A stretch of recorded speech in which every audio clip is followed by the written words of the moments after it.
then I'm going like, well, this is an anatomy class. It's like often so theoretical, but at the end of the day, it's our own body. So we really I think we can take in some ways advantage of that. Yeah, definitely. And make it more practical. Yeah. Yeah. I just had that conversation. I'm walking with an elder lady, a friend of mine who's from Germany, and we always talk about the differences. And she's a teacher too. We talk about the differences in the system, and it's just often way theoretical comparatively here. And it's interesting because everything is college based and not apprenticeship based. Yeah. So it's interesting. How about everybody else? Look at that. We have some new names here. Hello. Hello. How is it going? I'm good. How are you? I'm good. How is the material for you? So far, it's going fine. Good. Not too overwhelming? No, I don't think. No, it's not that overwhelming. Oh, I don't know if you know who I am, but my name is Arjun Graywall. Yes, I'm seeing that. Uh-huh. Oh, okay. Oh, just wondering, for reference, like preference, what should I, what would you like to be called? Like, Oh, you guys call me Dr. M, or, that's probably the easiest. And then once class is finished, I'm just Christoph, like everybody else. But during class, Dr. M is the easiest. Okay. Yeah. Well, my full name is Arjun Preet, but you could call me Arjun for short. Okay, cool. Yeah, I saw that. And go ahead. Oh no, I interrupted you. What else you want to say? Sorry. Oh, I was just saying,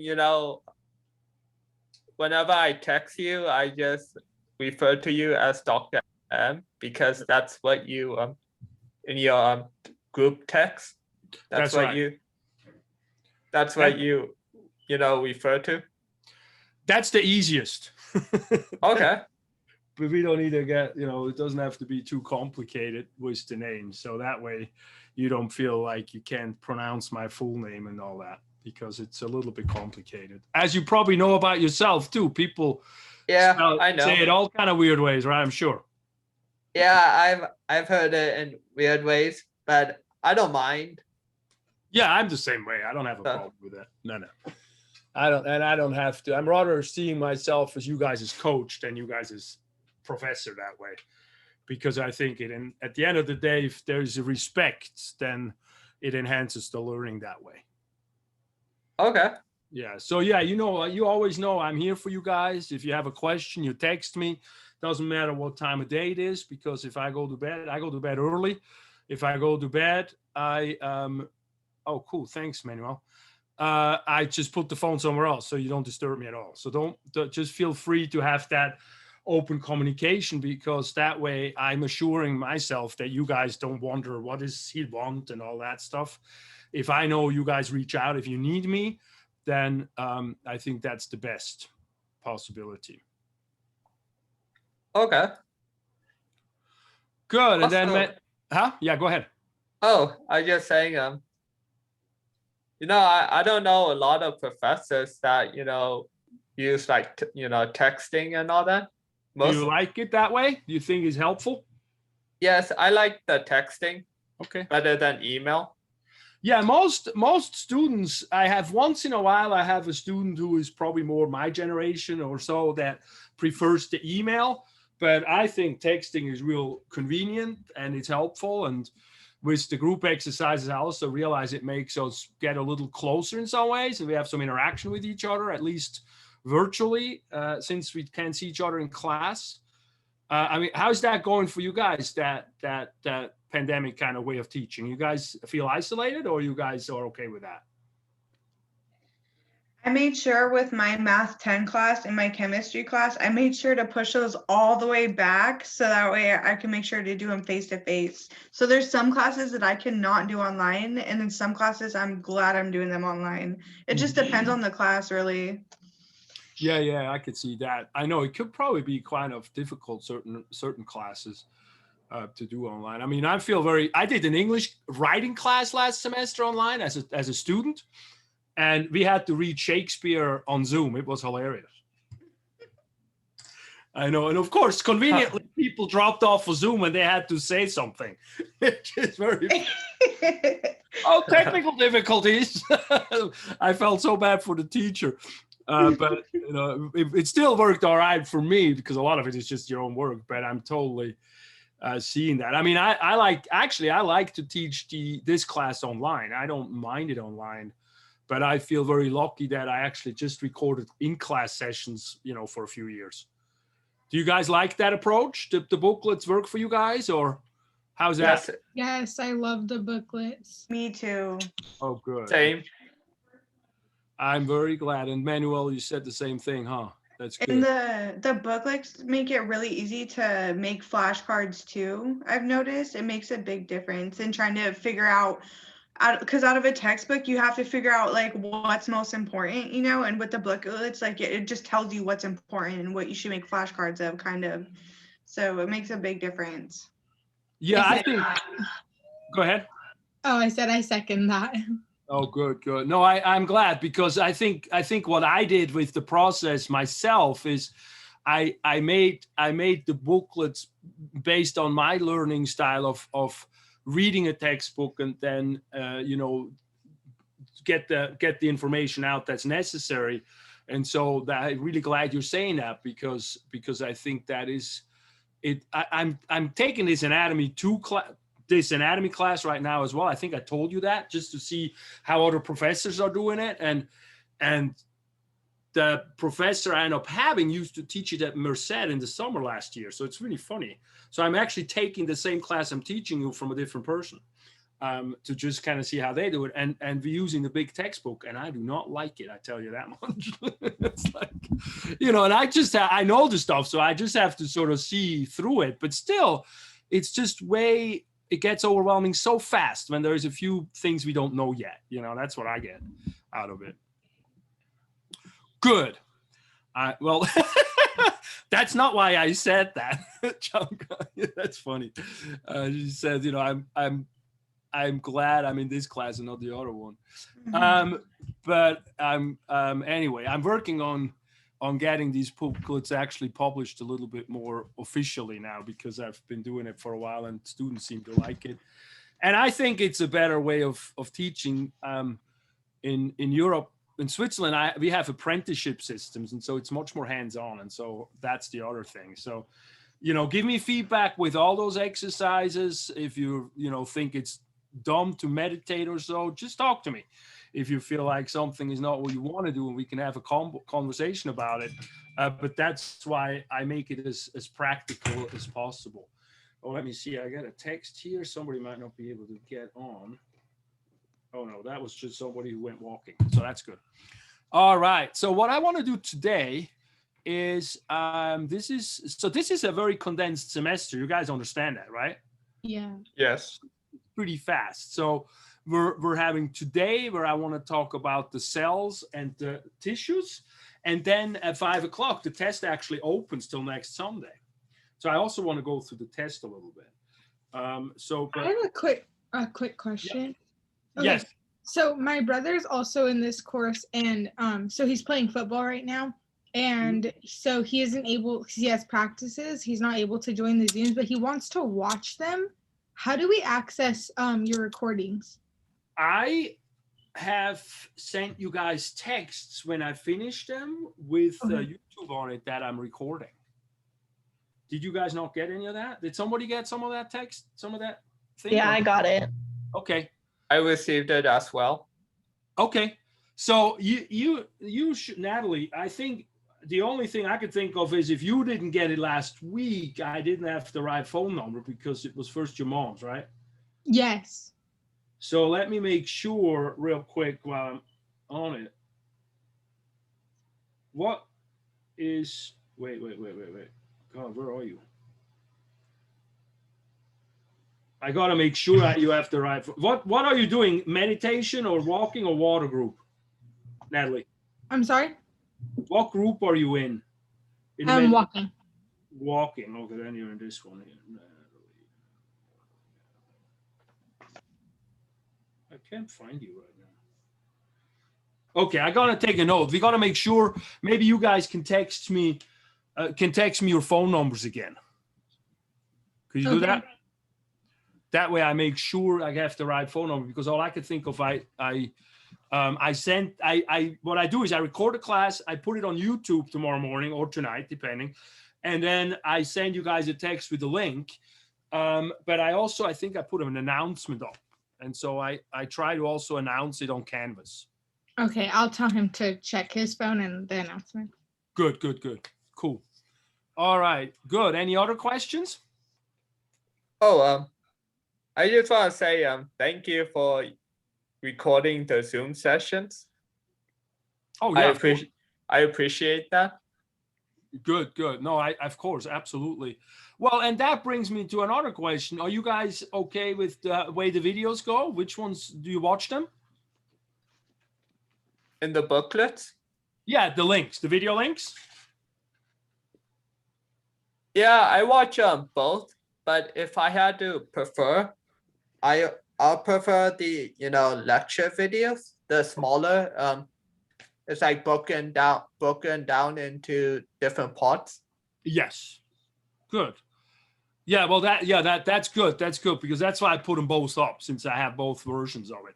And then, did you guys notice? Look, I'll share real quick with you the screen. Where's my screen? Here's my screen. Can you guys see the Canvas thing? Yes. Okay. Yes. So we are gonna be in this area, but if you look at here, on each chapter, I have a FYI for your own information. I have an integration session that I recorded where I go through the quizzes. So if you ever have issues with the quiz questions and you think, I don't quite get it, you might want to peek at that and see if it's in there for you, if it's better explained. So I do that on every, see here on the organic chemistry module is here, and then in the next module, I put the organic chemistry integration session on. So every module, the following module has that class on it. And that's not a Zoom class, that's an in-class class. Well, actually, some of them are Zoom at the latter end, because that was last year when I started doing that. Just in case, you don't have to watch any of those, that's why it's FYI, but in case. And it's also what you said about arguing about the two types of videos. You don't have to watch both, just watch one of them, unless you feel like you get more out of it. But I just give you as much as I can, and then you can sort of pick and choose a little bit too. Okay, just in case that wasn't clear. So with that, if there's no more questions, and the other thing is, if there is a questions, I want you to just interrupt me, because that way I can keep talking, and I don't think that's rude or anything. Just know that. Can you guys see my PowerPoint? Yes. Yes. And I want to see how the world can I move that away somewhere. Yeah. View. Oh, well, I don't know. This is good enough. So we see the cell biology here, right?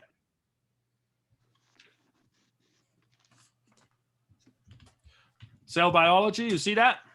Yes. Good. Then the other thing is, have you guys been able to print out the test review? Yes. Yeah. Yes. Good. So if you have not been able to figure it out, since some people are going to watch that and they might not, let me show you where the test review is. So if you go to your Canvas under test 1,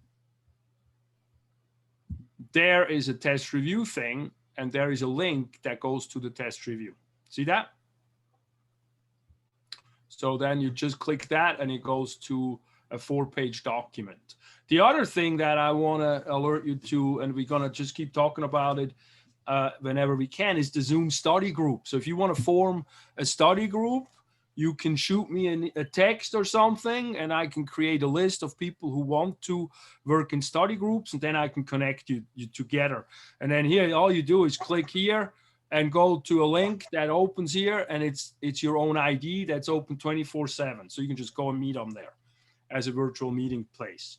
It's the study groups really, I think, come into play in the second part of the class when we do a lot of muscles and bones, and it's good to talk about those things and quiz each other on it a little bit.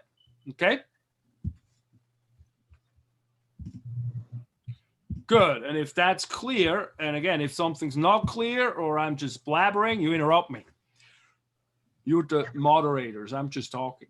So when I then go to the test review, I'm actually now on page 3. We did chemistry and introduction chapter last week. And now we're just going to go through the cell biology and then a little bit of tissue. And then I show you how part 2 of the class works, and then we can call it quits unless you have more questions. So on the chapter 3, the first thing I want you guys to understand on there is that cells come in many shapes and sizes. They all differentiate or is called specialized from stem cells. So when we look at cells, we see how they go from small amount of microns, like 5 to 8 microns is a good one to know. Cerebellum, in the back of the brain, there is some cells that are really small, even smaller, 4 microns. And a micron is a thousandth of a millimeter, and a millimeter is a thousandth of a meter, and a meter is about a yard, and a yard is about 3 feet. So that's very, very small. And the one we can see, the smallest sized egg, the smallest sized cell we can see is the human ovum, the human egg, and that's about 120 microns. I do not need you to know these numbers. However, I've been told the red blood cell number comes and gets asked on MCATs, like for medical school and stuff like that. So that might be a good one to know. But I don't require you to know it. I just want you to know that they come in many different sizes and also many different shapes. Some cells are round, like the red blood cell is round. Some cells are spiky, like, for example, a nerve cell is. Some cells are spindle-like, like a muscle cell. So there are many, many different cells and different shapes and different sizes.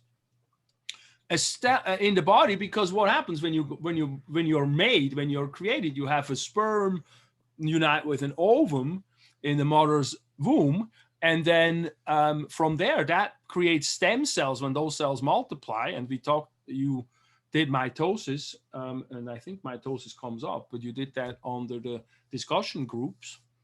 And then from there, all those stem cells become different types of cells. Some become nerve cells, some become muscle cells, some become cells that are in the bloodstream, et cetera, et cetera. And so that process, that specialization process, is also known as differentiation or differentiating. Okay, and then what we do in the cell chapter, we pretty much go through all the things that are making up the cell.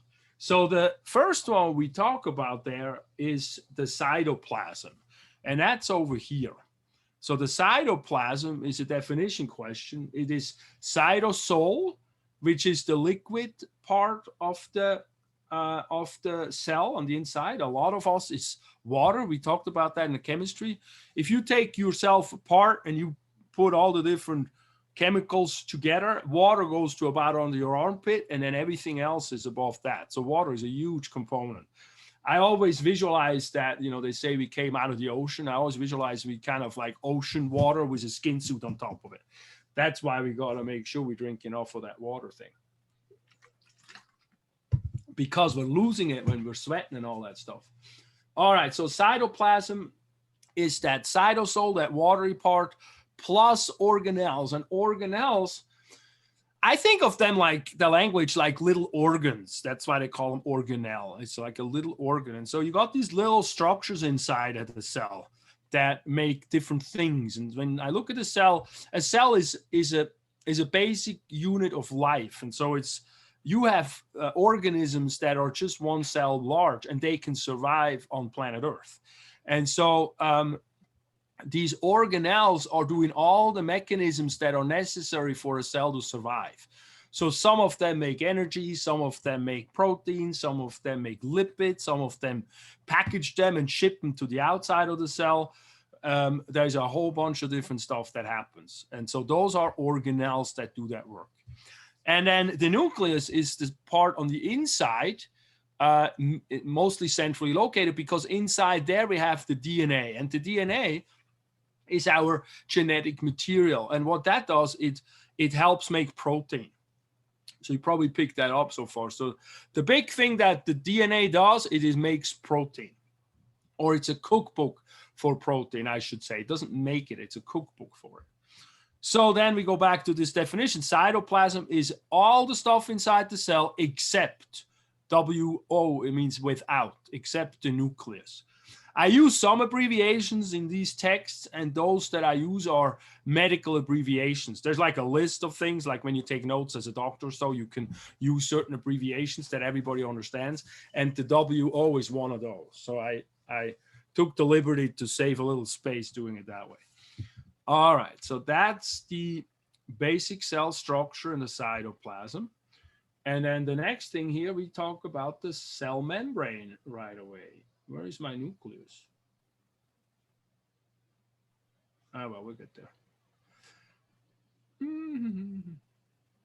The cell membrane is, when you look back in the chemistry chapter, it's the phospholipid bilayer that you can see here that creates this membrane, this fluid type membrane that covers the whole cell. So this is the outside is up here, and the inside of the cell is here, and it goes all the way around. It just shows a little piece of that membrane. So that's kind of cool. So it's a phospholipid bilayer. So that creates a physical boundary around the cell. So a cell membrane is a physical boundary. And see up here, AKA means also known as, if you didn't know. And a cell membrane also has these words that they use. They call it plasma membrane, they call it plasmalemma, or some of them even call it elementary membrane, because it's a very universally usable construction material to make boundaries. So we can actually, like, we can pinch this a little bit of piece off and make a circle with it, and then have stuff on the inside that can travel around, and it's got a boundary around it. So it's very, very versatile. And it's an oil film. We talked about that when we talked about the chemistry chapter, the hydrophobic and hydrophilic discussion. The hydrophilic means water loving. Hydro means water, philic means loving. So on the outside of the cell membrane, we have molecules that are easily dissolved in water. And so that's cool because we're in a water environment. And then as we reach towards the inside of the cell membrane, the core of it, we actually have these hydrophobic tails. Phobic means fear. So they are like the oil in a vinegar and an oil salad dressing. They want to not be around the water. They want to separate out from water. They want to clump together. You see that when, you know, put some fat in water, it's just going to clump together. And that's hydrophobic.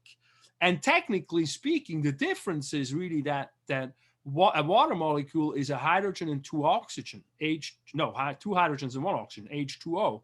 And the molecules that are hydrophilic, that dissolve easy in water, they have that same ratio between oxygen and hydrogen. Molecules that are not philic, they're phobic, the hydrophobic ones, they have a different ratio. And in fat, in these fatty tails, they have mostly carbon in them and very little oxygen and some hydrogen. Well, actually, carbon and hydrogen is pretty numerous. The oxygen is the one that they don't have enough of. So that way they become differently chemically than water stuff. So when I learned that, I thought that was pretty cool that it actually has an answer like that. All right, so the oil film here makes sure water stuff gets repelled from the cell membrane and can't just pass through the cell membrane. Oily things, however, can pass through the cell membrane if you put them there. So that's an interesting thing when we talk about transportation of stuff going in and out of the cell membrane. So instead of for hydrophilic substances, for water-loving substances, since they can't get through the cell membrane by themselves, what we need to do is we need to make protein channels that open or close, or just are open depending, but they let a very specific molecule pass in and out. And sometimes these receptors, these channels, these protein channels, have have receptor sites on them, and they can open or close. So they can select which molecule they want to let through and which one they don't want to let through, and when they want to let it through. The easy to understand example is probably the insulin receptor, because, insulin is what we need to bring glucose that floats around in the bloodstream and bring it into the cell. That's why you probably heard of insulin resistance, you heard of diabetes maybe. What happens in diabetes is when the receptors that the insulin goes through, and what happens when an insulin receptor has an insulin on it, the protein that lets glucose go through opens up, and the glucose goes from the bloodstream to the inside of the cell, and then in there it can be processed and give you energy. And so that's kind of cool. But the problem is, if we have too many, and that's where the glycemic index came through in, we have too much of a high glycemic foods and all the glucose goes into the bloodstream rushing in, you're gonna use a lot of insulin. And if you use that all the time, the organ that makes the insulin, the pancreas, will wear out and is not able to make that much insulin. And what also happens is some of these insulin receptors, they become insensitive. So you need to have much more so that the channels actually open. And so that's what happens. So that's an example of where we have a channel protein kind of in real life that we can relate to. We also have little smaller channels, and they call them pores, and they help with molecules such as water or salt. Salt's a very small molecule. Salts are, those are the ions, those are charged molecules in the system. Because remember, in chemistry, you have some bond between atoms is an ionic bond. So they're not sharing an electron on the outside shell, but they're transferring an electron from one atom to the other. And when you put those molecules in water, in liquid, they separate out, and the two individual atoms move by themselves. And so you get these little ions, they're called then, and you see them as charged molecules. So for example, sodium is an ion, and when you look at sodium, it says Na+. Sodium, actually, it's not SO+. Sodium is Na, is the atom periodic table letter we use, because in German it means, it's called natrium, and so they use that. But it has a plus on it at the end, and so then that's an ion, and then that's a very specific molecule that we use in the body. For example, the nerve impulse is going to be that. Molecules like that are used for the nerve impulse. That's a very good example. And so those little small ions, as well as water molecules, they're also very small. They can go in and out of the cell via pores. And so they're like channels, but they're smaller than channels. Good. See, look, I'm talking already way too much. You got to slow me down. If it gets boring, you tell me it's boring. And then I get a little hurt, and then we keep going. But anyway, the next organelle that I want you to learn, so cell membrane is an organelle. So it has a function. So it's also an organelle, at least in my textbook. The next one we're looking at is the endoplasmic reticulum. And the endoplasmic reticulum is kind of, what I look at it is a factory. It makes stuff. So I look at the cell like it's a small village. And so there's all these things that we need to do. And one of the things we need a factory that makes stuff. And so that's the endoplasmic reticulum. We have a lot of stuff that's made inside the cell is protein. So we have some endoplasmic reticulum, that is called rough because it got these little dots on it, and so it looks rough. And those little dots are ribosomes, and ribosomes are protein factories. So we'll pick that up. If you've done the questions already for discussion, then you talked about that already, but we'll pick that up in protein synthesis, how that mechanism actually works exactly. We also have smooth ER, and those are the ones that don't have ribosomes on it, and those are good for lipid production. So when we need to make fatty things, and a lot of fatty things, it's not, when you think of lipids and fat, you don't just think, fat around your belly. You think, which we all gained some, I heard, through COVID. So I'm glad I'm not alone.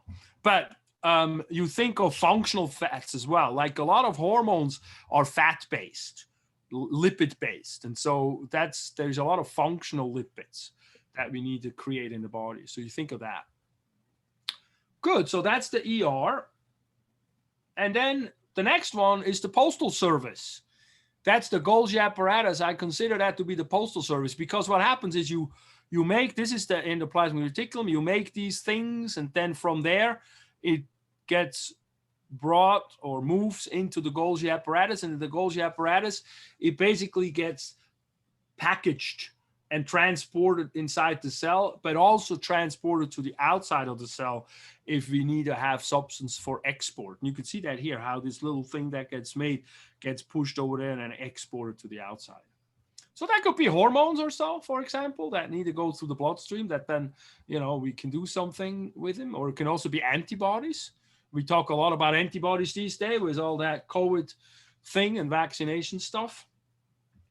So the vaccine basically turns on the internal machine that we make an antibody that then can neutralize the virus. And so that's what that is. Or what they do now, they also talk about I don't know if you heard of that in the news, the antibody therapies, where they actually have antibodies made that the body don't need to make, but then they also help with neutralizing viruses such as COVID or poisons. We use that in snake bites a lot when you have the anti-venom. That's exactly that same kind of mechanism where you can put it into the bloodstream and the anti-venom or the antibody in there can neutralize the toxin.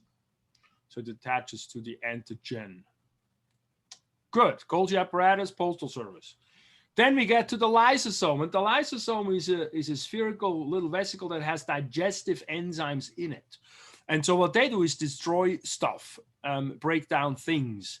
And they do that to foreign material, but sometimes they do it to oneself. And that is when it's called autolysis. When the cell is infected, for example, it can be triggered that it destroys itself. So it doesn't create a problem for the body. So if you ever feel bad about yourself, you know there is actually cells in your body that die for you. And so that's pretty cool, I think. And then, you know, in the cells, then they get restructured, refigured out what we can use them for, and blah, blah, so forth. They get broken down. But anyway, that's what lysosomes do. They are little spherical things inside the cell.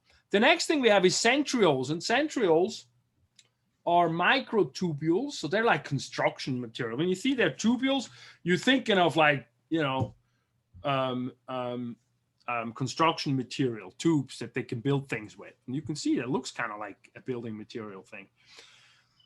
And so those are very important for cell division mitosis. It's just when they go to inside the cell, they travel. There's two of them. Then they travel to each side of the cell, to the corners. And then that's what makes these rays, these asters, they call them, and the DNA material, the chromosomes, through that process get pulled to each side of the newly formed cell. And that's the process. You can see that here. Here it is. These are the centrioles, and then this is, and then here you see those rays, those asters, and then here you see the DNA material, the chromosomes lined up more or less. So this is probably metaphase or early anaphase, where see here it goes towards the pole.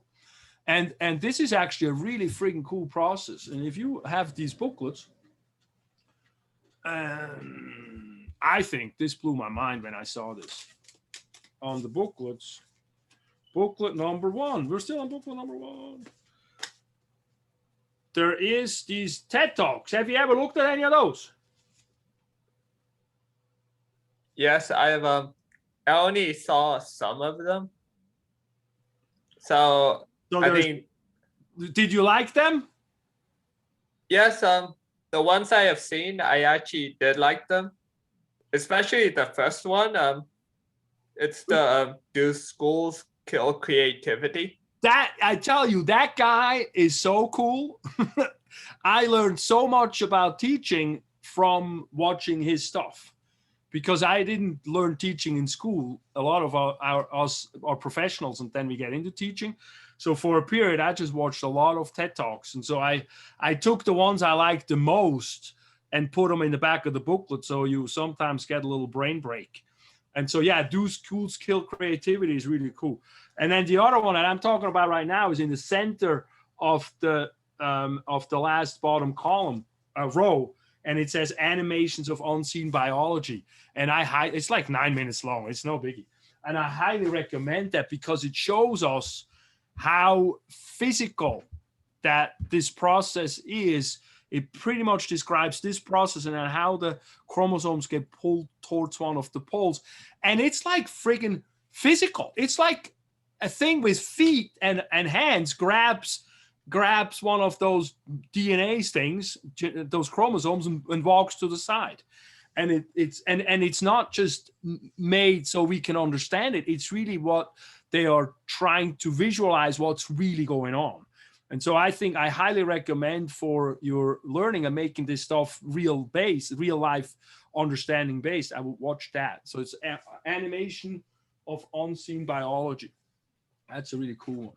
Anyway, let's move forward. Then we get to the mitochondria. And the mitochondria is your energy powerhouse. So the mitochondria takes 3 different nutrients, macronutrients, breaks them all down. Sugar is the easiest, but you can also make energy from fat and you can make energy from proteins. And then it makes energy, and energy is ATP, as we learned in the last chapter. So this mitochondria is pretty cool the way it has like this outside membrane, and then it has these inside membranes and folds. And what happens is they call that the Krebs cycle. The molecule gets broken down and makes these called NADHs. There's these specific molecules, and they go into one area. They go into the outside area or the inside area, and then when you want to make ATP, they're so highly concentrated. It opens a gate, and they all float out of that gate, and that's how we make the ATP from an ADP. How that energy is then taken and puts that third phosphate back onto that ATP molecule. And so that's in small, fast, quick understanding what that process looks like. But that's why you have an outside membrane and inside membrane structure in a mitochondria. What I need you to know for sure, it's making energy. It's an energy powerhouse. I want you to take with you on your scholastic journey. All right, then we have a little bit about the nucleus, and the nucleus is on the inside. I have a question. Yes, sir. Well, it's regarding for the exam. Mhm. Based on the pictures, with the labels, would we have to are there any like labeling questions? No, let me talk about that since you bring it up, and we'll catch that. The exam is a multiple choice and a true false. So the first test is multiple choice and true false. Where is it? The other test, the second test is labeling, and the third test is a combination of both. So you see my canvas? Yes. So I have here 50 true false multiple choice questions. It looks like the quizzes you've been doing. So in that respect, it's not a new process. The exception is you can only take it one time. You can't take it multiple times. And I gave you 90 minutes to do it. Most people, they take an hour and then they're good. Some take less, but an hour is pretty good. And if you have an issue with taking tests fast, we'll talk about it. But I want you to do, and it's an open book test. That's why I time you a little bit. So it's an open book.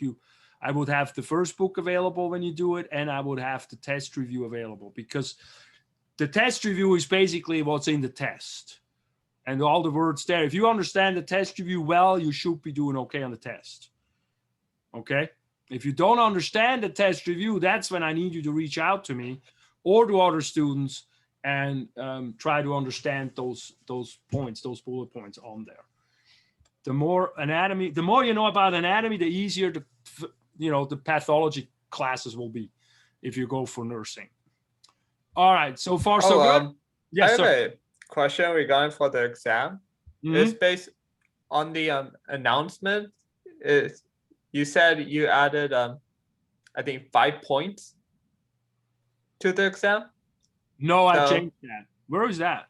Shoot. It's in one of the announcements. I believe it might have been one of the most recent ones, but I'm not sure. Yeah, that must have been a mistake. I used to make it I used to have 54 questions on it, but I changed it to 50 because it got confusing how to calculate it.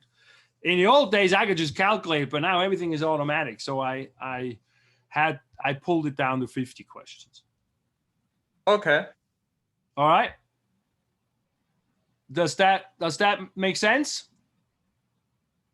Yes. Good. All right, now let's go back to the test review. And so we have that nucleus, and inside the nucleus, we have a nucleolus. And a nucleolus is where kind of where we actually make the ribosome at the end of the day, is where the nucleolus is. Because if you don't make the ribosome in the beginning, how the heck you going to make proteins if you don't have the machinery? And so when we actually look at the molecule RNA, we have not just one RNA, we have 3 different RNAs, and that's why it says here ribosomal RNA. But let me first talk about what RNA actually is, and then we get to that. And for that, I need to go a little bit more into some terms. And the term gene is important because the gene, one gene contains information to make one specific protein. And so as the chromosomes and the DNA, or the DNA, is basically a cookbook for proteins. And so that's important, that it has one information. And when you look at the double helix, you see here's a double helix. You probably know about that already. The double helix, one side of the strand is what carries the information, and the other side carries the same information as well, but it's a mirror image. But so that one of them comes from mom, one of them comes from dad. And when we look at the gene is one section that makes one protein, but you only need one side of the strand to do that. And so when we go into the strand and we'll take it apart, you see how it folds out, and then all you end up having is you have these nucleotides. So you have adenine, thymine, guanine, and cytosine nucleotides, those 4s that you find in DNA, and then they're just scrambled around. But that scrambling, that sequence determines what protein you're going to make. And so from there, when you're going to make protein, what you're going to do is you're going to unzip that double helix, and you're going to make a copy of those nucleotides, because the DNA, you do not want it to leave the nucleus. It's got to be protected, because once that is destroyed, well, that's it. You can't make that protein anymore.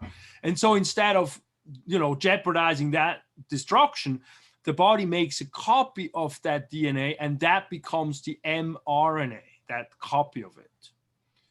And so that alone there, that is in the terminology, that is transcription, because we're going from DNA to RNA. And I look at that, when I look at the word transcription, I look at when somebody transcribes a spoken word into a written word, like a court transcriptionist or something. They call that transcription. When we then go out of the nucleus, then so we have this mRNA here now, and then we go out of the nucleus, and then we feed that mRNA into a ribosome. And this is where it's important, where we talk briefly about the RNA, because mostly when we talk about RNA, we talk about mRNA. But there is not just mRNA that stands for messenger RNA, which is the copy of the DNA. We also have ribosomal RNA, and we have transfer RNA. The ribosomal RNA is part of the ribosome. So that's all I need you to worry about. That's why they call it ribosomal RNA. And it's not on the test list, so it's not really on the test. But then the third RNA is really cool. That is a transfer RNA, and that one we want to pay a little more attention to, because you see the bottom here has these same things sticking out than here. These are the nucleotides on an mRNA strand. And the transfer RNA has 3 of those nucleotides coming down on one side, and on the other side, it carries and it picked up in the cytoplasm an amino acid. These are very specific. So it's a very specific amino acid that gets picked up by this configuration of the 3 nucleotides on the other side. And this 3 nucleotides combined, we actually call that a codon, or also a triplet, because 3 of those nucleotides correspond to 1 amino acid. And so they basically create a code for an amino acid. And so that's why they call them a codon. The term triplet comes from the fact that it's 3 nucleotides make 1 of those codes. And this is an interesting little table. You don't have to memorize all these amino acids, but I thought it was interesting how they're made. So you see how the G, the guanine, it's a cytosine, and then any of these third ones will make alanine, which is an amino acid. And you can figure that out for all of them. This is the way it's really made, but I don't, you can look it up. I don't need you to memorize it. But what I do want you to memorize or know is the process. And so when we have made the RNA strand, the mRNA strand, we leave the nucleus. So we know now this is a gene. We need to make a protein. And then this mRNA strand feeds into the ribosome.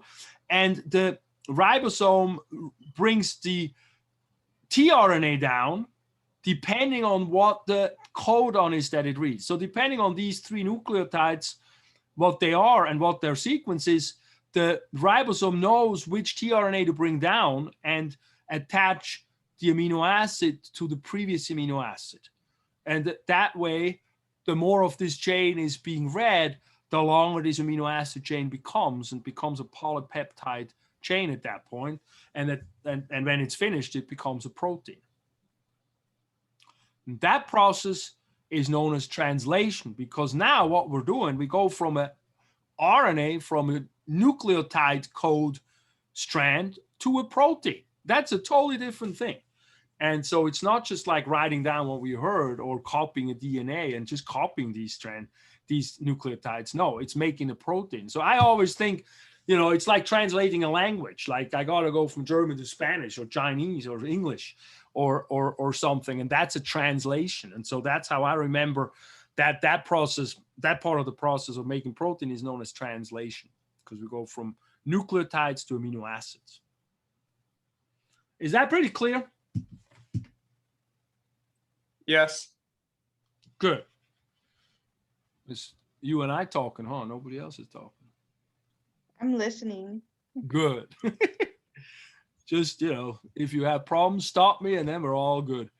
All right, so that's mitosis. I mean, that's protein synthesis. So if you're good with that, we can go further down to the cell division, the mitosis. So mitosis is cell division. So we basically make a copy of the cell that's already existing. And when we do that, the first phase that we go through is sort of the regular. They call it interphase. Actually, I didn't write it down here. Do I write it down here? Prior to cell division, we have to make a copy of the DNA. So this is a similar process to making an mRNA. You unzip it and you feed in a different strand and make a copy. Now, this will not be an RNA. This will just become a second DNA.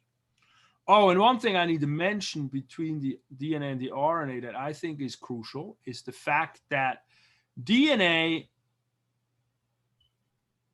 and RNA are almost the same, but RNA carries uracil as a nucleotide and not thymine.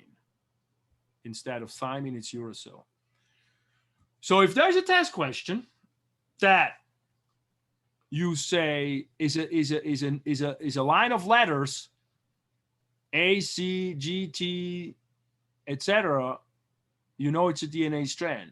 If you have a T in it, it's a DNA strand. If you have a strand that has a U in it for uracil, it's an RNA strand. So if you need to figure out which of these 4 strands is an RNA strand, all you're going to do is look for the uracil.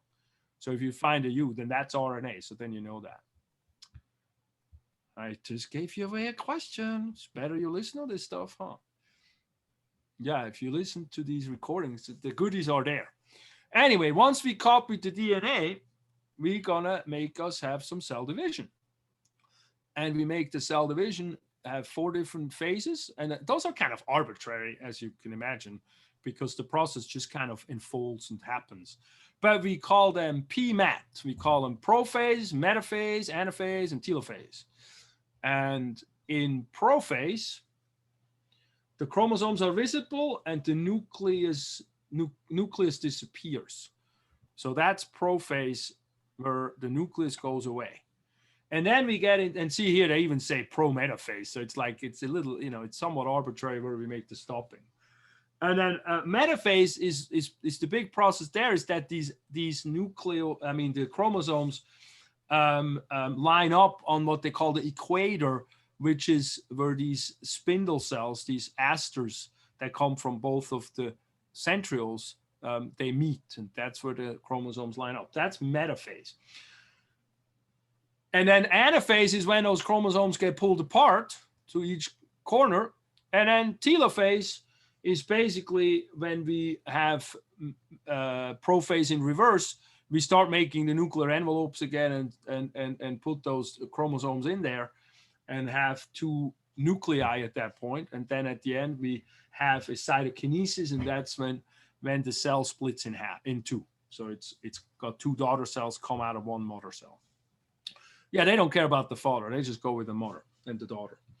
So anyway, that's the 4 phases. The way I remember them is PMAT, the first letter of each of the things. And I tell you, these mnemonics, they seem stupid, but they work like a charm. I've used to take my own tests. So I'm used to make it, and then I sit there with the students and I take it as well, just to make sure I, figure out if they have mistakes in them or something like that. And when I came to the mitosis questions in my head, it just pops up, PMAT. But I haven't used that mnemonic in 10 years before I did that. I learned that in chiropractic school. So come up with as many goofy things as you can to figure out what is what mean. And then we also have meiosis. And somebody texted me, or I think it was in the write-up, meiosis, he was told, is like meiosis. So the meiosis is what makes a person. So that's when you have like a mitosis, but then you have a second division. And in that division, you do not copy the DNA. So you only have half a DNA in all of the daughter cells. And so this is where we also use the term haploid versus diploid. Haploid is half. Diploid is D is 2. So here we have 2 copies of each one. Here we only have 1 copy of each chromosome. And of course, that makes sense, because then that cell meets together with the sperm cell, and then we get the second set, and then we make a baby. But this is where we also have different, some of the genetic material jumps around a little bit, and so that's where we get diversity from. And so this process can be much more complicated, but basically I want you to understand meiosis is when we make sperm and egg cells. They only contain 23 chromosomes. And you can even go like the first division is like a mitosis, where we copy the DNA. And then a second division is where we basically do not copy the DNA. We just split the cells in half. And that gives us 4 daughter cells, or 4 haploid daughter cells.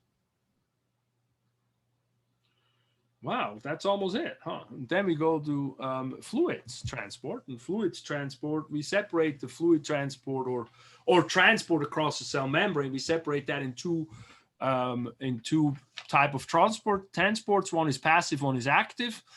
And what you need to know about those is that word concentration and concentration gradient. The concentration is when we have a lot, well, actually a concentration measures what's the density of a molecule in a certain amount of space. And so that gives you concentration.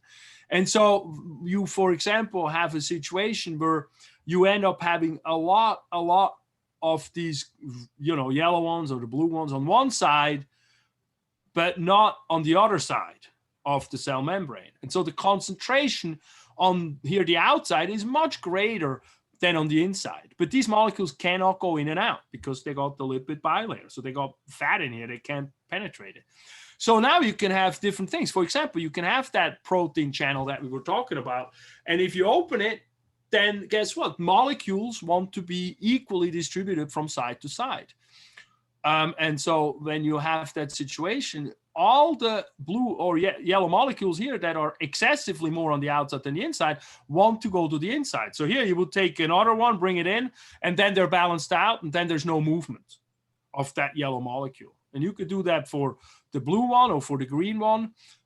If it goes down a concentration gradient, it's like you're on top of the hill. If you walk down, it doesn't take as much energy than if you walk up. So going down the concentration gradient does not need energy, does not need ATP. However, you need ATP when you move into the concentration gradient. So you go up the concentration gradient.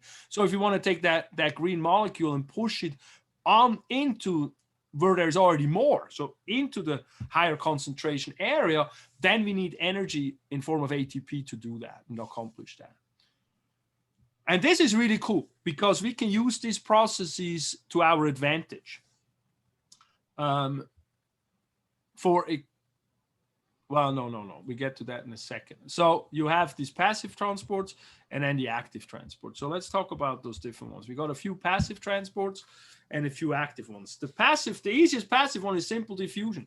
That's when you put a sugar molecule into the tea or so. Oh, good. I don't have an extra test. Hold on. I thought I had an extra chat.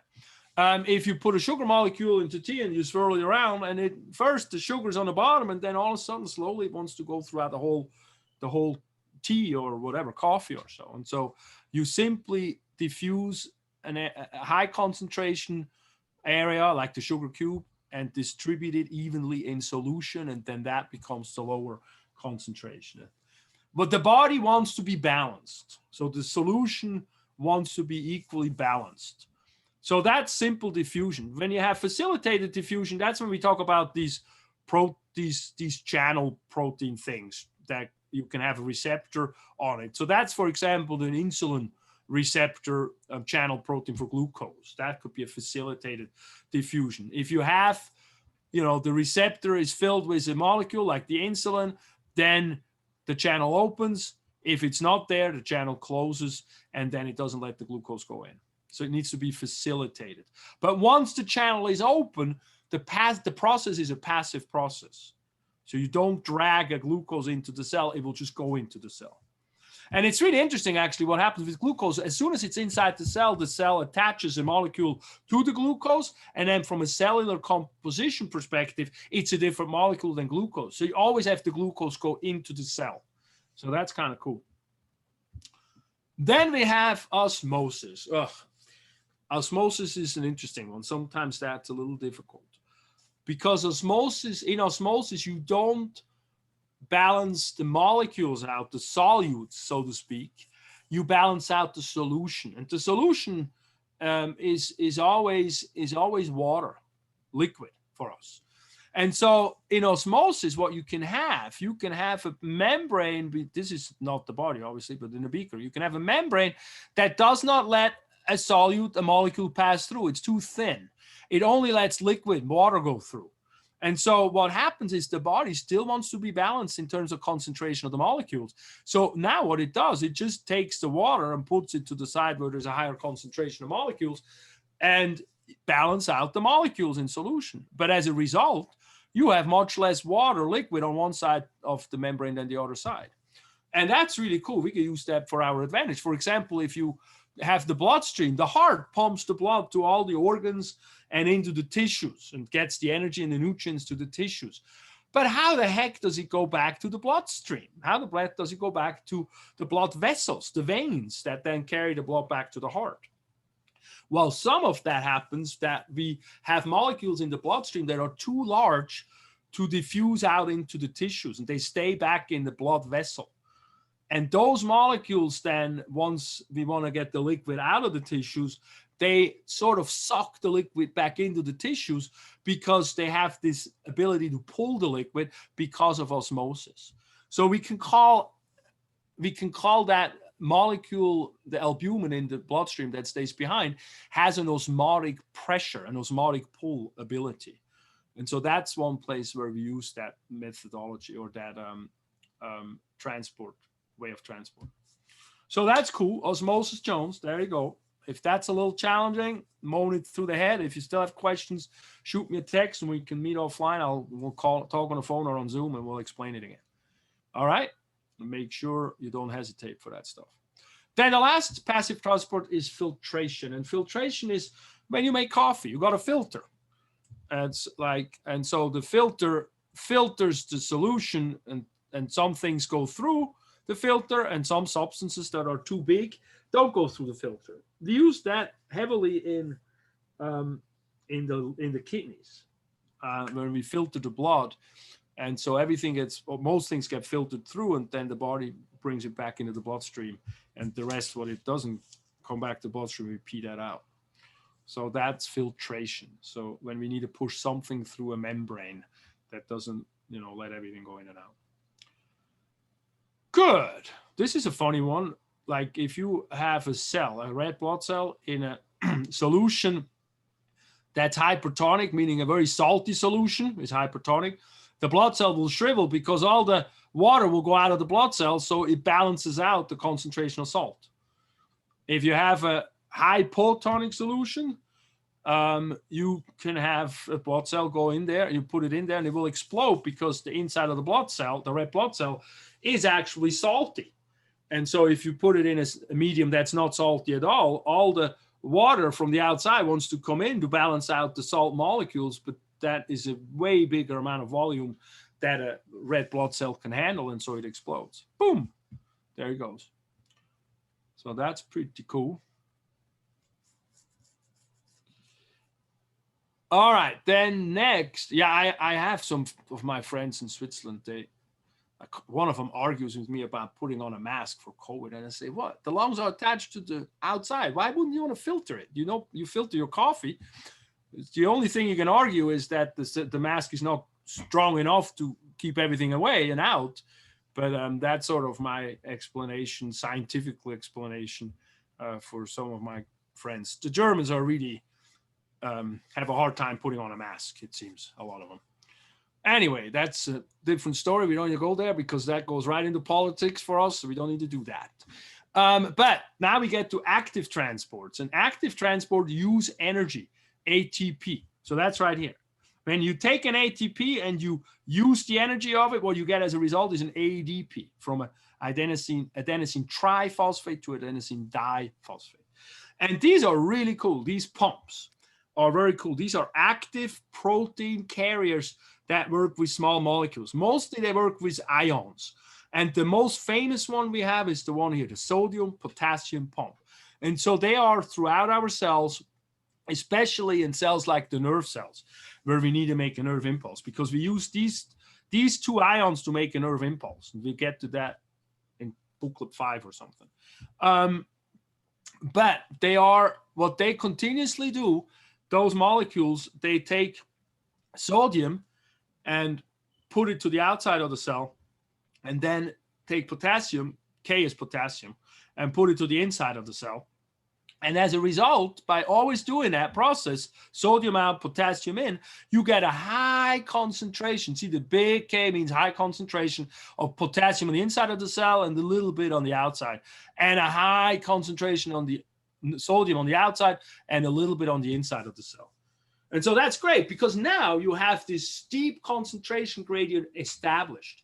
And if you want to have a process that needs to go really, really fast, like a nerve impulse, you now can play with that concentration gradient. Because if I open a pore here that lets sodium go in or out, just for sodium, that sodium will come in like a crazy sodium, because there is so much more concentration on the outside than the inside. And so with that process, I can change a situation really fast. And in a nerve impulse, what happens, a nerve impulse works on electricity. Electricity works on electrons. That's why we're electricity. And if you look at these ions are charged molecules, so they have electricity with them a little bit. So if I bring all these sodiums very fast to the inside of a cell, of a nerve cell, it creates a nerve impulse, because it changes the electricity between the inside and the outside of the cell when I do that. And that's essentially how your nerve impulse works. But so these pumps are great. They establish concentration gradients, And then that high difference, that concentration gradient difference, we can use to spur on passive processes, but very fast processes. Passive processes of such nature are faster than active processes because you don't need to, it's like, you know, you're pedaling the bicycle. Going uphill, it takes much more energy. That's much slower than going downhill. Of course, you be careful so you don't fall. But that's the pumps. And then we also have active processes that are using bigger molecules and different molecules.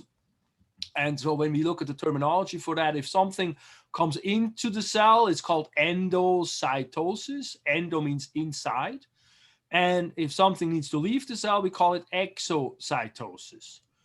And so see what's really cool here. You see this is endocytosis here. So you have particles that come in, and sometimes the cell membrane, this is cell membrane, gets pinched off and makes a vesicle on the inside. And then that can be processed on the inside of the cell. So that's what I mean. That plasma membrane is extremely versatile. It's really cool. And so then two more terms. So endo means in, exit means out. We also use the word phago, which means eating. Phagocytosis is cellular eating. And then pinocytosis is cellular drinking. And the way I remember that, if you're allowed to drink wine, Pinot Noir is a wine. So we drink that. We don't eat that. But anybody has their own little mnemonics that they can come up with, of course. Excellent. How is that? That's good. It was good. Okay. No questions coming up right now? Not as of now, no. Okay. No. Again, if something shows up, don't lament too much on it. Just shoot me a text and we can talk about it more detailed. All right, then let's talk a little bit about tissues. Can you see the tissues? Yes. Yes. Good.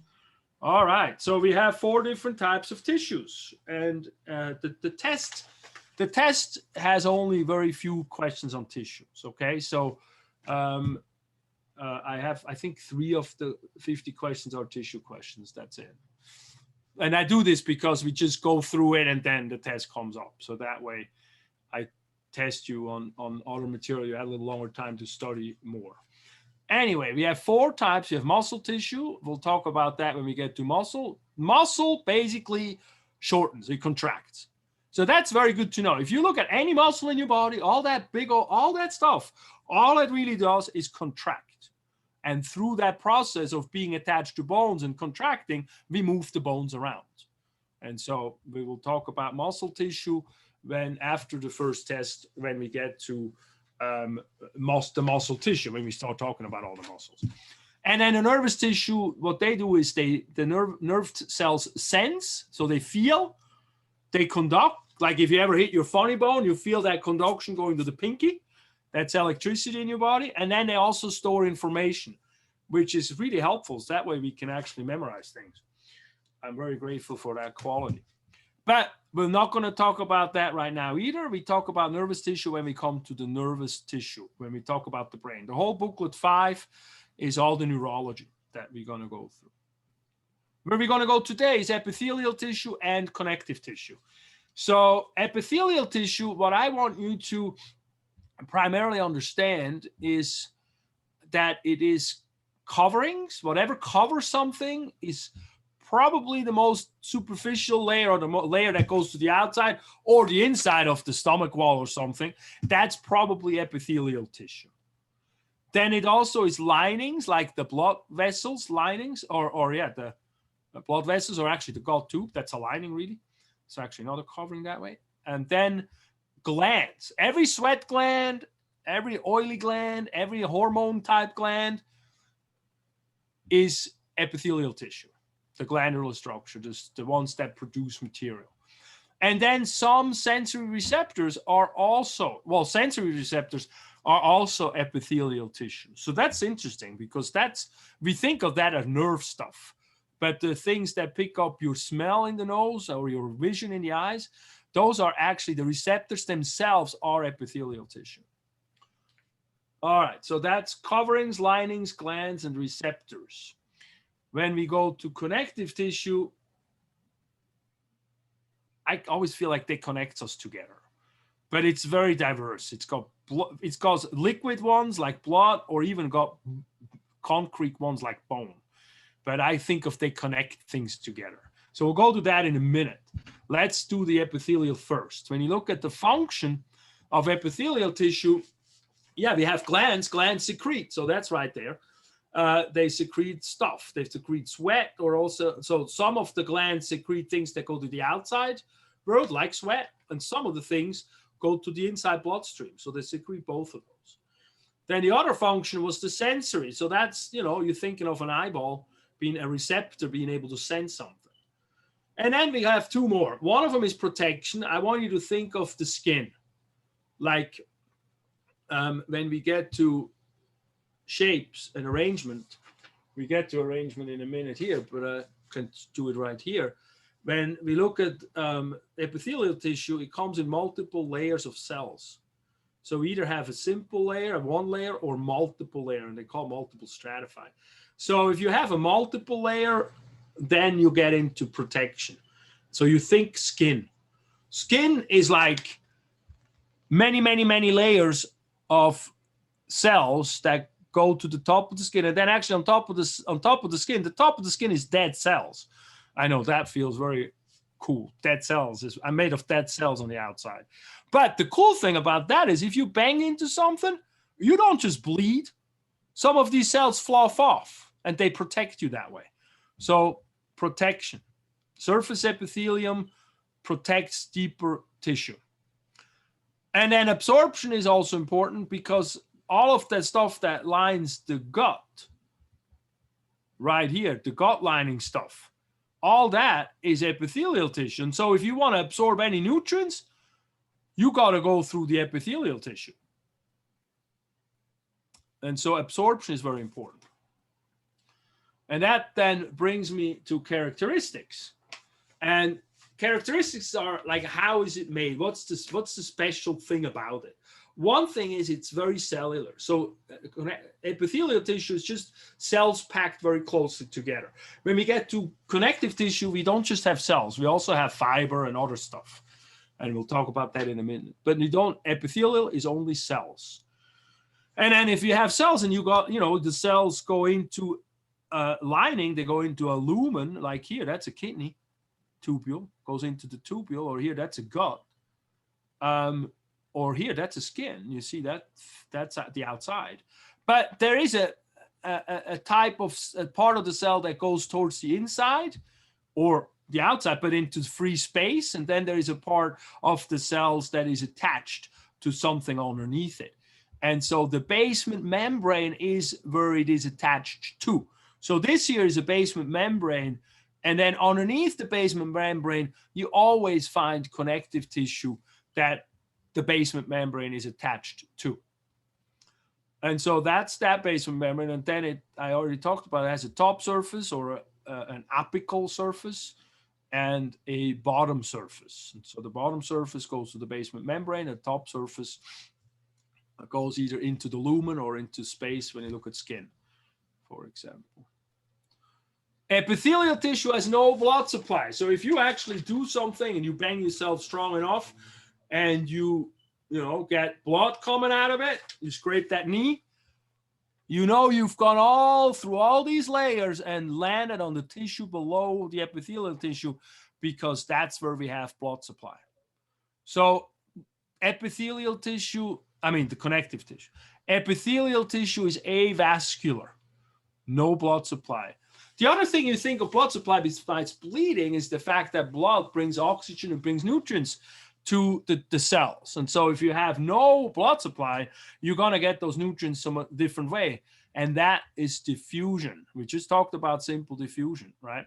So molecules that we need come through the membrane and diffuse into the cells. So that's pretty cool, I think. The other thing that is also pretty cool is very regenerative. If it's well nourished, cells regenerate easily. You see that on the skin. How fast does a cut heal or a scrape? That's what you see there. That's the regenerative nature of those cells. Good. Then we have shapes. We have a few different shapes that we concern ourselves with. We have a cuboid shaped. that looks like a cube, which means all the sides of the cell are pretty much the same length. So this is a cube-shaped example. Kidney tubules. The cube-shaped examples are very good for secretion absorption. We find them in the glands and the ducts and the walls of the kidneys. I don't make you look at microscopes and look at slides and tell me what slide it is, what is it, what organ it is, because I feel strongly that in the beginning of a course, it's very difficult to know that because you haven't talked about the organs yet. So I'm more interested in you guys understanding the function, the characteristics, where do I find it in terms of linings and coverings and glands and stuff. And then when we get to those tissues, we can deduce what tissue will we find there. And so a cuboid tissue you found in a place where we need absorption, but we don't have too much friction. That's what we find in a columnar cell. It's good for absorption, but it can have some abrasiveness to it. And so that would be where we get food going through. Though that's the intestinal lining, for example. So that's what we find columnar cells. The columnar cells are taller than they are wide. That's the column. It's a column. So that's a columnar type cell. And see here we say, oh, and look here, the simple one-layered cell, we call that simple, and multiple layered cell, we call that stratified. And so if you look here, this here is an example of a simple columnar epithelial because there's just one layer of cell. So then you say epithelium, what cell type, and how many layers? Simple columnar epithelial is your answer to that. Here though, and see here, the nucleus, these dark things are nuclei, they're all at the same level. Here though, they're not. One is higher, one is lower. It's all confusing. And if you look at the tissue, it looks like it's not just a one-layer tissue, it's multiple layers.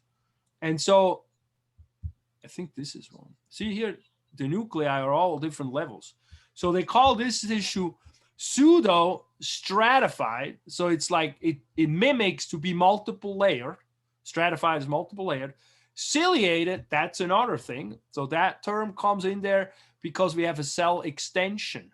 And we'll talk about cellular extension. I think that's in this chapter. Yeah. And so we have multiple cellular extensions. We have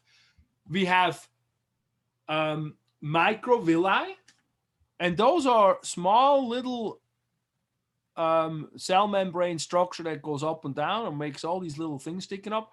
That's really cool because it helps us make the surface of the area much bigger than it would be if it were just closed on top like it's down here. That would be much smaller surface than these up and down wiggly things. And these up and down wiggly things, we find that in the intestine because we want to have as much surface area where we can absorb nutrients as possible. So we have that as microvilli. Then we have, don't I have a slide with the whole thing? Oh.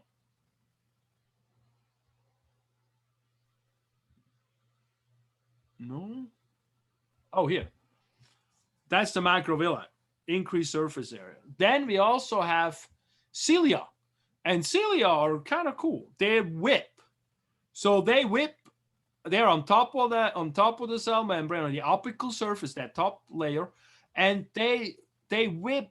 And when they whip, they go back and then they go forward real fast, and they carry material past the cells.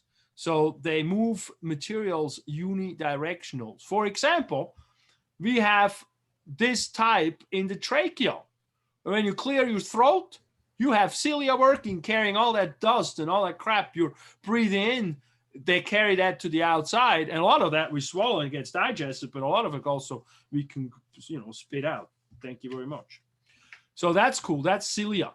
And then we have the last one, and I just mentioned that's a flagellum, and that's a cell extension that carries the cell forward. And in our bodies, sorry, ladies, the only one we have is the sperm in terms of that extension. You only find that in the sperm in the body. So when I go back to these pseudostratified ciliated columnar epithelia, now you know ciliated means it's got these things sticking up, these hair-like structures that can do whipping motions. So that's what that tells you. So it's all in the name. So that's the columnar. And then the last shape, so we have cuboid, columnar, and then we have squamous. And squamous is basically fried eggs. They're flat. They are great for, I call them fried eggs because they're flat and they have a nucleus in the center that sticks out. So that's like sunny side up. And they're great for diffusion.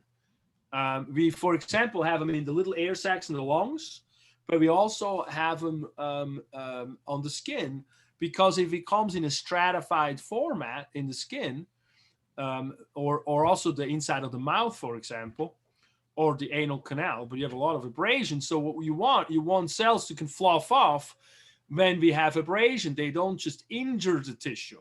And so the skin is the easiest example. So that's a stratified squamous epithelium. And sometimes in there, you actually even see, when we talk about the skin chapter, we talk about it being stratified keratinized squamous epithelium. So it gives us an indication that there is a specific molecule that's accumulating in there, and that molecule in skin is keratin, and so that allows the skin to be dry and not moist. And that keratin is basically what makes our skin leather, what makes leather be leather. So in reality, it's just from an animal, not from humans, when we wear it. Okay, so we done that. Now we got to do the cell junctions real quick. And the cell junctions, we have multiples. We have desmosomes, we have gap junctions, we have tight junctions. Desmosomes are like anchors. They like interlace your fingers and then pull on it. So they're really strong. So you can see that here as they go through it and attach two cells together. So that's pretty cool. So that's good, because if you don't have desmosomes, your skin cells, they all tear apart. We don't want that. We need them to hold tight with each other. And then the other one that we have is the second one is a tight junction. And those are cool because they make a cell water. They make the cell in between the cells watertight. That's how I remember it. Watertight is tight junctions. And they're basically little buttons that, go from cell to cell, and they just make sure the water doesn't go through. So that's great, because you don't want water going in between your skin cells. That would be awful. And we can't have that. And then the third thing we have is a gap junction. The gap junction we actually mostly find in the heart, because the heart is a muscle, but it's not one muscle fiber. It's like many muscle fibers. But if you ever look to the heart, it like contracts as one thing, as a whole unit. And that means basically something needs to tell the heart to contract, and that's a nerve impulse. And the heart is really a cool organ because it's got its inside nerve impulse making cell conglomerate. But how then that nerve impulse goes through the whole heart has to do with these gap junctions, because the nerve impulse has to travel from heart cell to heart cell, heart muscle cell to heart muscle cell really fast. So they all contract as a whole unit. And gap junctions are little channels that go from cell to cell. So they hold the cell together, but they also are little openings that let ions go in and out. And so that's why they call the gap. There's a gap in between them. And so the gap is where the ions can go in and out and through the whole muscle cell. So the whole heart muscle cell. So those we get to talk about when we do heart muscle mostly. But these other junctions, we find them heavily in epithelial tissues. And yeah, just use the skin as an example. Then you understand why they're necessary. And then we get to glandular epithelial, and the glandular epithelial, I guess what I want to, again, they secrete things, substances, and they lie sometimes within other tissues, or they are just within themselves. So you have some gland, for example, in the skin, this is skin, you got this gland here, that's a sebaceous gland, the oil gland. And then you got some wigglies, and I can't see the wigglies, but that would be, oh, here on the side, you can see that's, oh no, that's a sebaceous gland here. And then we got some glands that are the sweat glands. You probably know the sweat glands better than the sebaceous gland. But if you ever, I don't have any hair, but if you don't wash your hair, at some point it becomes like shiny, and that's sebum, that's that oily substance. So that's kind of like our own skin lotion, I call it. But those glands secrete to the outside of the body, the skin, and we call them exocrine glands because their substances exit, exo as in exit the body.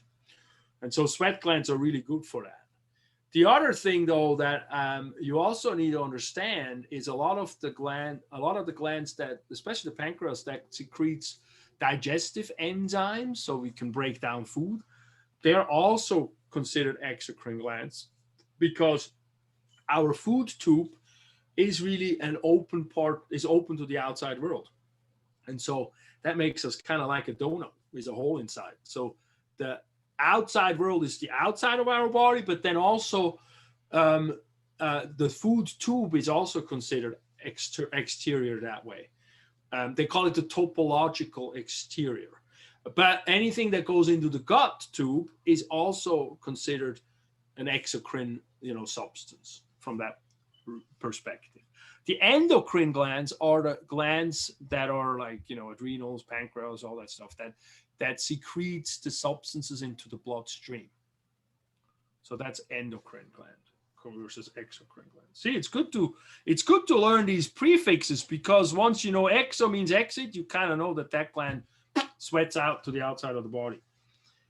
All right, then sensory epithelium is what you need to know about. That is that these are cells that transform a stimuli into an electrical signal.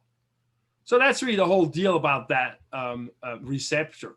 You get any kind of stimuli, some touching, some heat, some pokey, some squeezy, some light.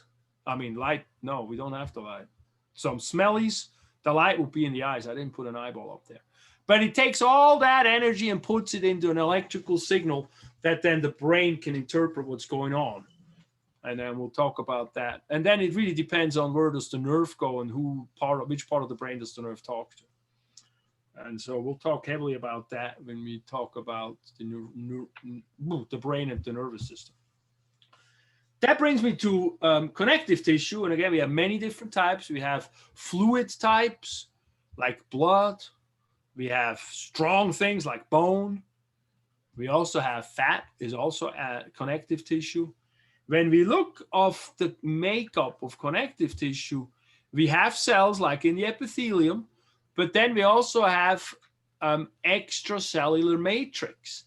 And the extracellular matrix, and if you're in medicine, maybe you heard of the word ECM, that they can, put gauze, ECM gauze somewhere, and then the body can take care of it and fix something. So that ECM stands for extracellular matrix, if you hear that. And that's made of fibers and ground substance. And the fibers are three main fiber types that we have. We have collagen, and collagen fiber is like you think in the back of the heel, your Achilles tendon. That's all collagen fiber. That's like a steel cable. So that's non-distensible. So that's really strong stuff. So that's, for example, what you have a lot of collagen in tendons that go from muscle to bone and anchor the muscle into the bone. So that's pretty important, I think. And then you got elastic. In elastic tissue, you think of your ear. You can take your earlobe, you can bend it and turn it and twist it, and it goes right back to its original shape.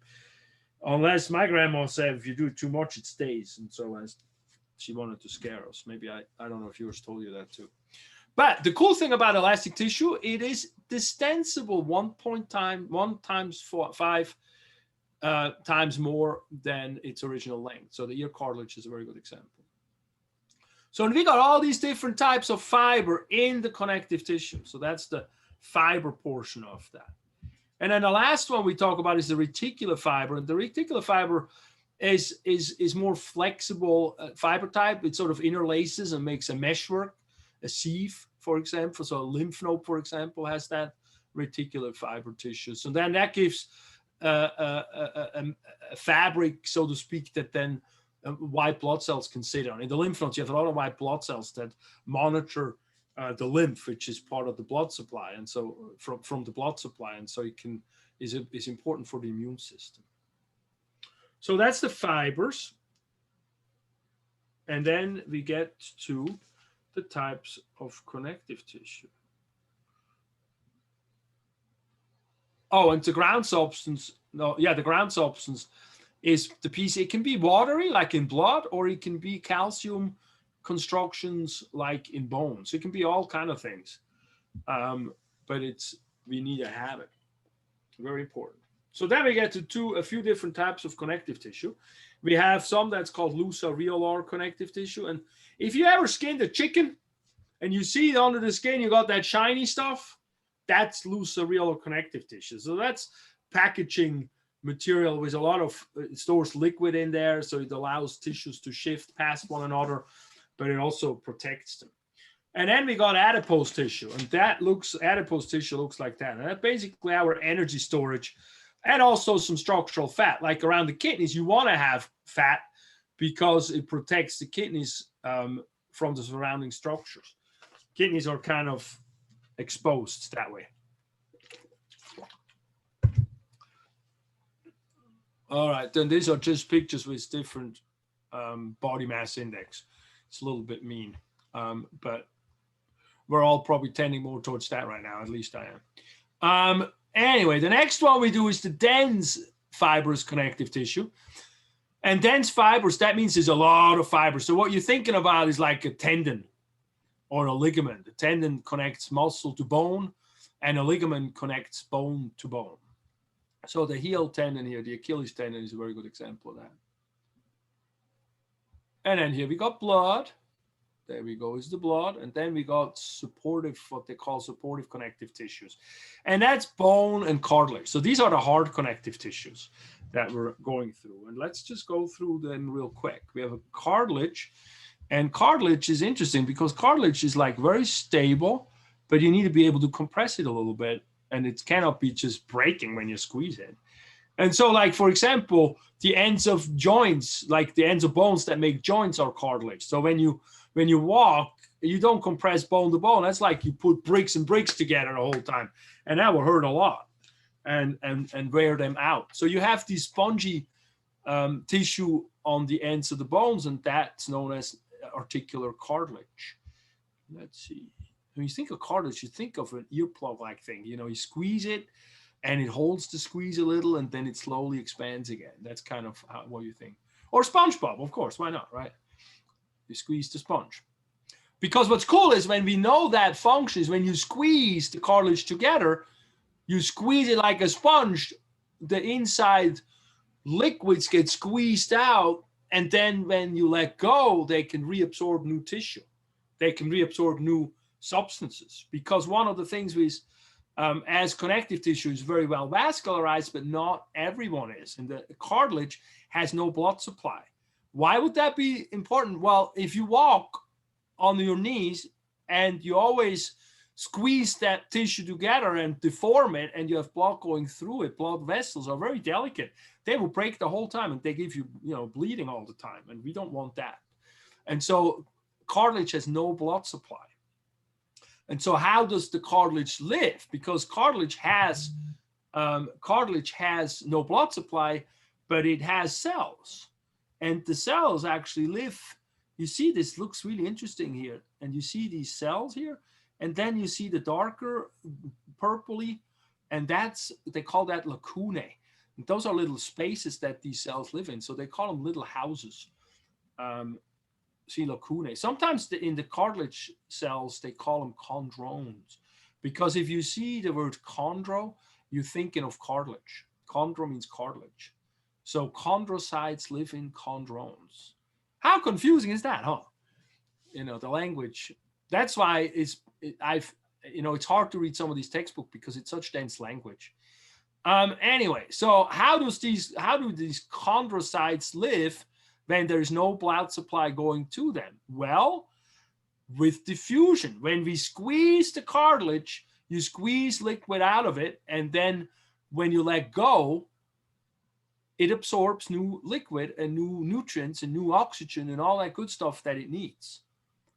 And so what happens when we don't do that, we're going to deteriorate, and the cartilage gets brittler and older, so to speak, much faster than we use it. And so what's important to me with this slide is, get off the couch and don't be a couch potato, because you got to walk around and move and squeeze that cartilage for it to be healthy. See, avascularity makes regenerative capacity insignificant, which means once the cartilage is wearing down and deteriorating, we're kind of losing it. And so you see a lot of people my age or older, they have bone to bone on their knees, and they need knee replacements and things like that.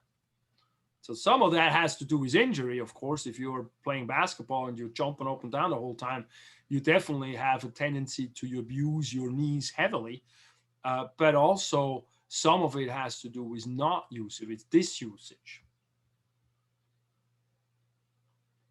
All right, then we have types of cartilage. We have 3 different types of cartilage that we concern ourselves with. We have hyaline cartilage, and hyaline cartilage is well, actually, hyaline cartilage is interesting. When we are made as an embryo in the mom's womb, first our skeleton is cartilage, and it is hyaline cartilage. And so it's leftover, the cartilage at the ends of bones that form joints with is sort of a leftover of that. So those are hyaline cartilage. Hyaline cartilage looks like this kind of thing. And then we got elastic cartilage. And elastic cartilage is this part here. No, wait, this part here. And that is has much more, you see, it has all these wiggly lines. These wiggly lines are elastic fibers. This is like your ear cartilage that I was talking about. So elastic cartilage is very bendable, and then it comes back to its original shape. There's a few times in the body where we find that. We have it in the ear. We have it in the outside ear canal also. The meatus means canal. And then also in the epiglottis, and that's like down here behind your Adam's apple. If you swallow the epiglottis, make sure the food doesn't go down the lungs. That's kind of helpful. And so we have some places where we have elastic, and then we have fibrocartilage, and we have some places where we have fibrocartilage. And fibrocartilage has a lot more collagen fibers in it than hyaline. And so that makes it tough. And so where do we find that? We find that in between the bones in the back. Inside the knee, you have a hard, if you think fibrocartilage, you think like Tupperware kind of cartilage, like really thick and not really compressible that way. Give a little bit of give, but like in the knee, you have that as the meniscus. And we'll talk about that when we get to that. The meniscus is a hard piece of cartilage that goes around the knee, the femur bone, where it makes the joint and helps the knee to bend properly. So it helps guide the motion. So it's very interesting stuff. You probably heard of torn meniscus before. And that would be when that meniscus, that Tupperware cartilage has a little split in it because it got something injured it. And then it gets really painful when you walk because it might have a little piece dislodged in the knee joint, and it stretches the knee joint when you move it. Anyway, away from that stuff. No danger talk. But here, this picture is kind of cool because it's got these three different. You have this picture in your booklet? Something like it, right? No? What page is that on? I don't know. That's why I'm asking you. I got the PowerPoint. I'm just asking if you guys, because some of the stuff I changed for the booklets. But I think you have that. Let me look at it real quick. I don't see it. Yeah, page 68. Oh. Page 68, and then page 69 shows you the different joints with the different cartilages. I see it. You see it? Okay. 68, it's a little small, but it has the different types of cartilage color-coded where they are. Like hyaline is all here and here and here. And, well, it also should be here. But then we have elastic is mainly the ears, and then the throat, we can see the throat, and then fibro we find in the spine, and then you find it in the meniscus. So that just gives you a visual for that. All right. You know, the other thing that people start using those booklets is when they review for the nursing test and stuff like that. I've a couple students used it for the MCAT to get into medical school, and they find it very helpful because it's condensed. It's not this big old book. Anyway, that brings me to bone. So you know that's where you can use the references. I'm not asking you on the test to differentiate between hyaline and fibrocartilage. That's not. I'm not going to ask you that, but you can use it as a reference. So then the bone is the last one that we got to talk about. And then I got to speed up the process. You guys are very patient with me. It's very stable. Bone it resists deformation on the compression, so it's very strong that way. But it does have some give because it has a lot of collagen fibers in it as well. When we look at that, I'm gonna go to the cells. We have multiple different cell types in bone. The thing about bone is it's really cool because it has a lot of calcium in it, and we need a lot of calcium for processes in the body. Like in a nerve impulse, we do need calcium at the end of the nerve impulse, or in muscle contraction, that's the big one. We need a lot of calcium in muscle contraction. And so calcium in the bone becomes kind of a reservoir. And so we can put calcium into the bone that we eat in food that is good, like green leafy vegetables, the ones that sometimes we don't like to eat or children don't like to eat. They have a lot of calcium in it, so they're really good in building bone. But then when we need it in our bloodstream, we can take it out. And so we have these different cells. We have one type of cell that are osteoblasts. Osteo means bone. And the osteoblasts create their immature bone cells and they make extracellular matrix. So they put the calcium into the bone. I remember them because blast, it's like the osteoblasts blast bone material out of itself. I visualize a Ghostbuster who has this, whatever. That's an old movie. But that's where I come. The osteoblasts make extracellular matrix. The osteocytes are mature cells and they maintain bone matrix and they live in lacunae.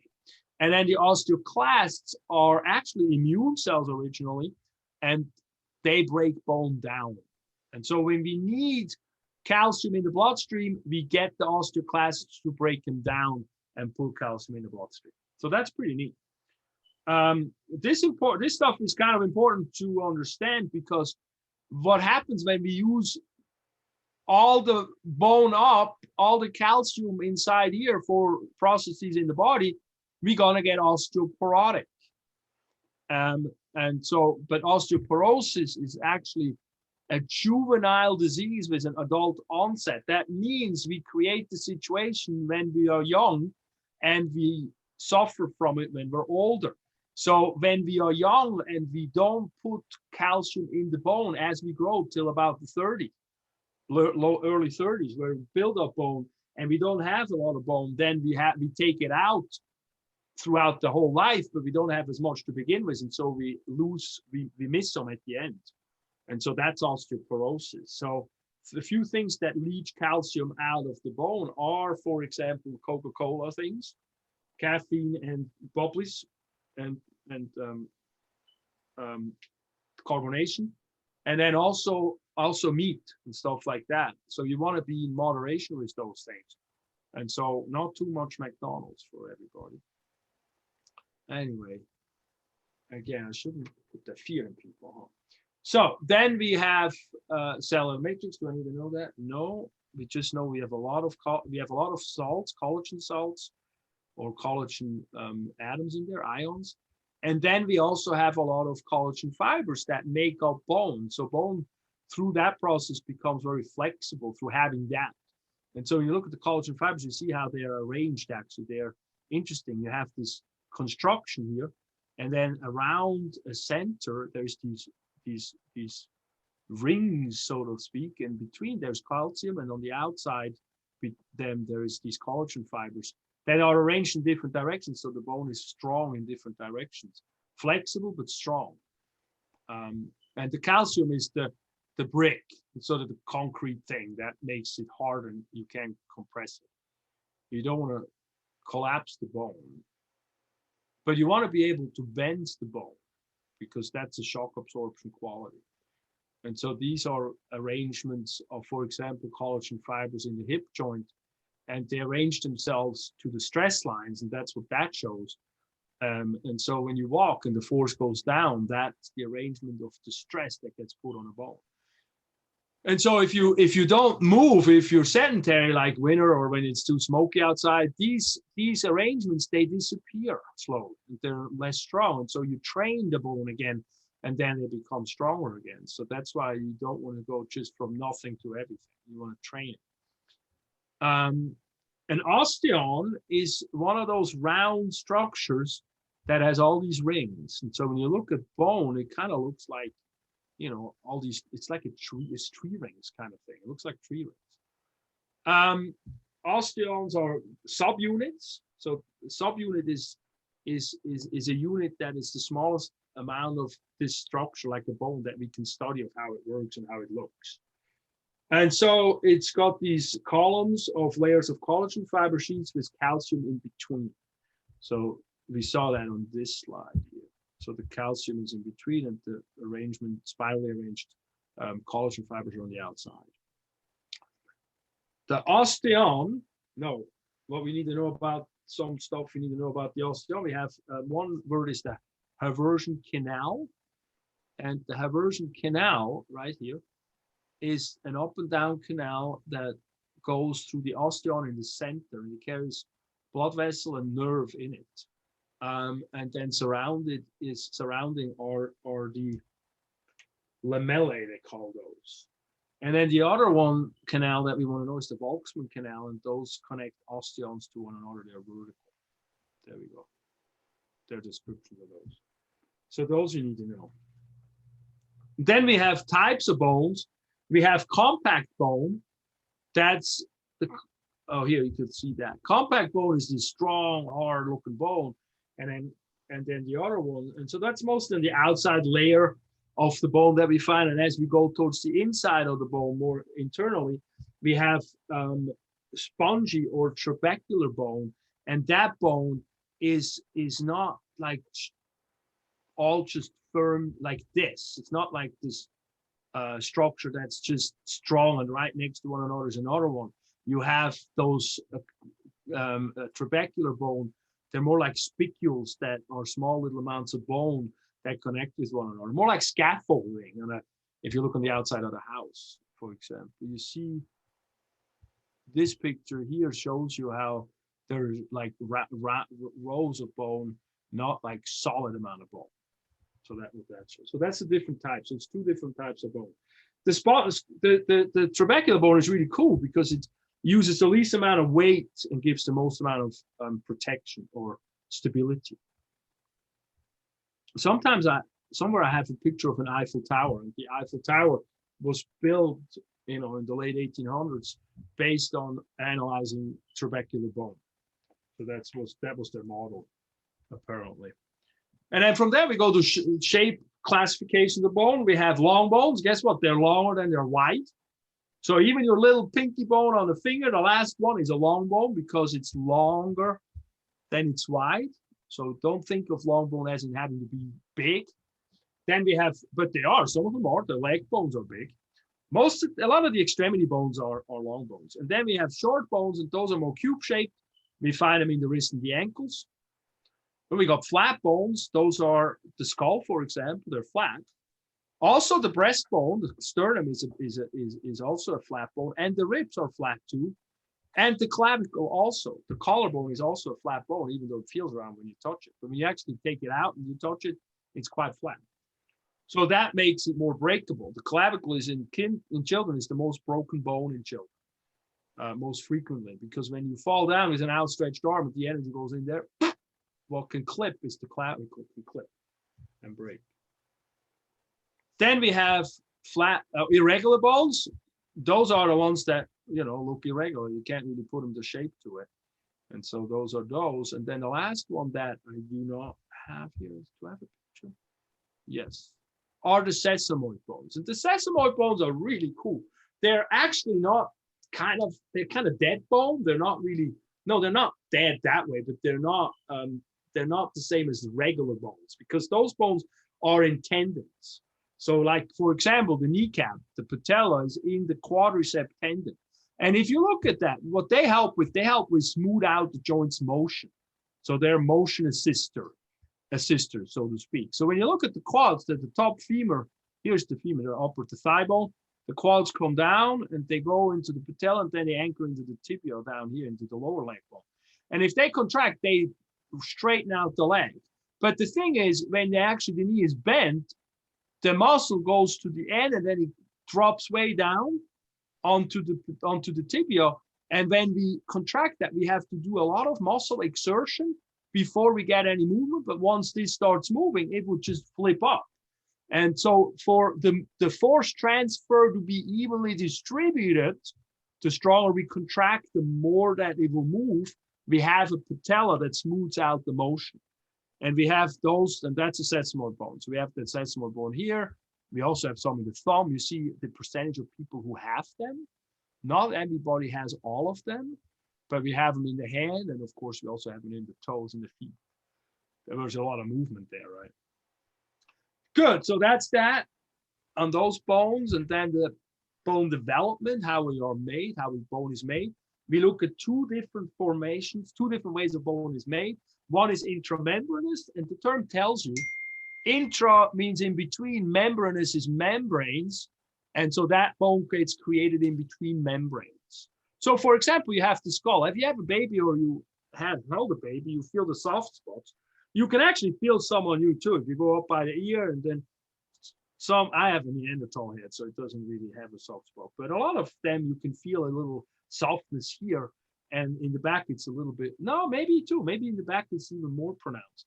But those are where you can still feel the membranes. And in a baby, you have the soft spot where you do not want to press on because there's no bone formed there yet. The bone fills in after a few months. And so that's where you can sort of see how the membrane and then the bone goes between the membranes and fills it in.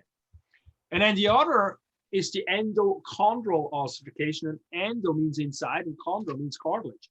And so that bone formation starts inside the cartilage. So this is where you go back and you think, this is an embryo and this bone is just cartilage now. How do I make a bone out of this cartilage?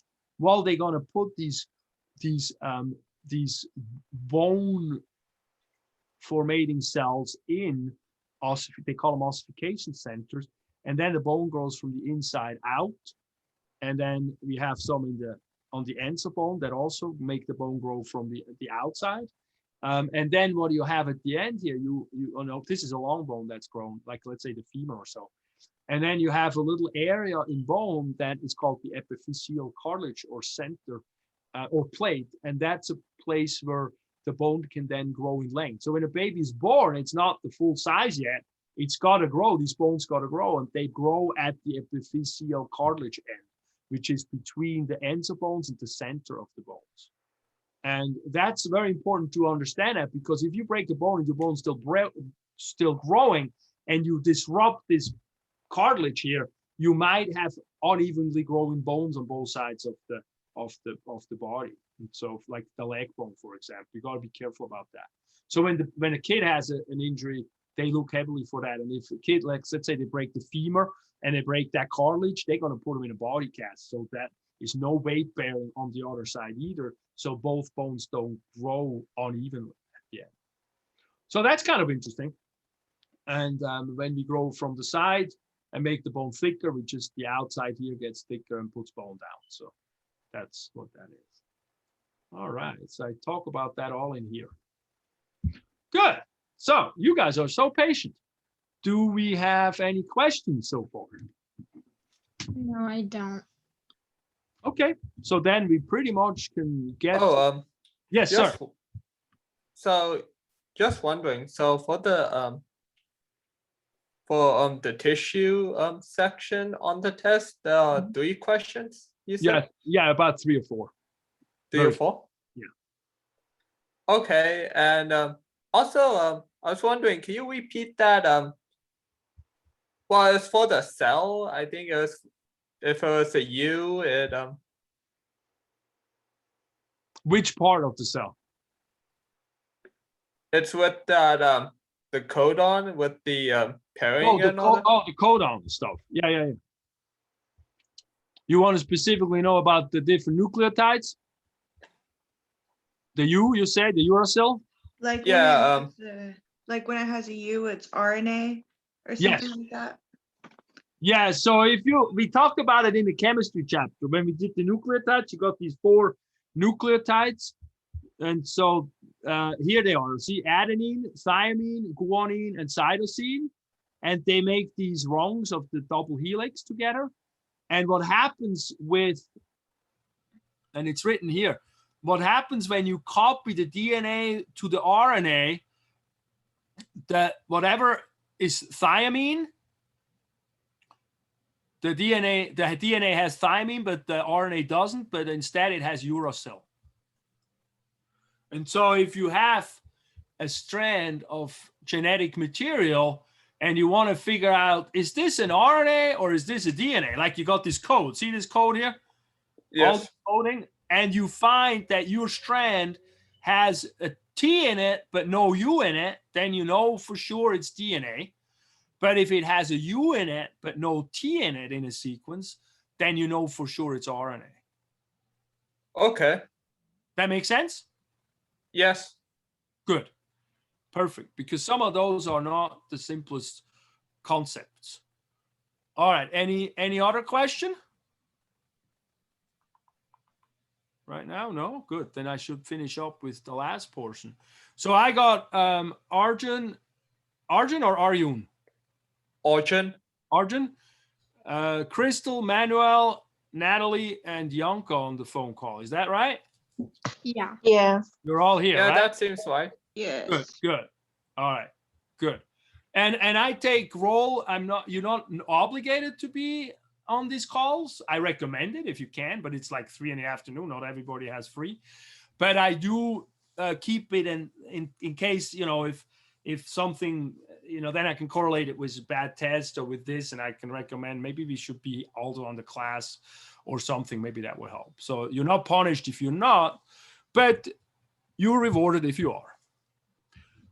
And of course, if you have like an almost A or something, we're going to look at roll and say like, well, you really participated. And so that might help at that point. But anyway, besides that, let's go to the last portion I want to talk about. And that's just the next part of the class. And so once we finish with test 1, we go into the bones and then the muscles. And that's the second part of the class.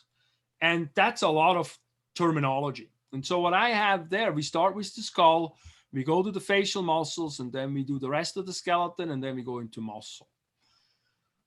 And this should not be published, but these should be published. So one thing, this is where you take in your package, now you go to the homework part, the labeling and coloring exercises. And so that's what you find there.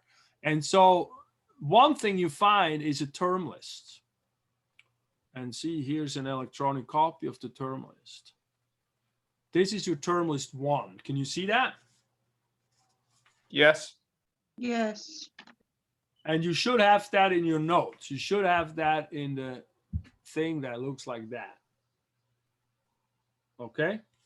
You used the first one already, but now we're really getting into that. And so then this term list are all the muscles and all the bony parts that I want you to know for this class.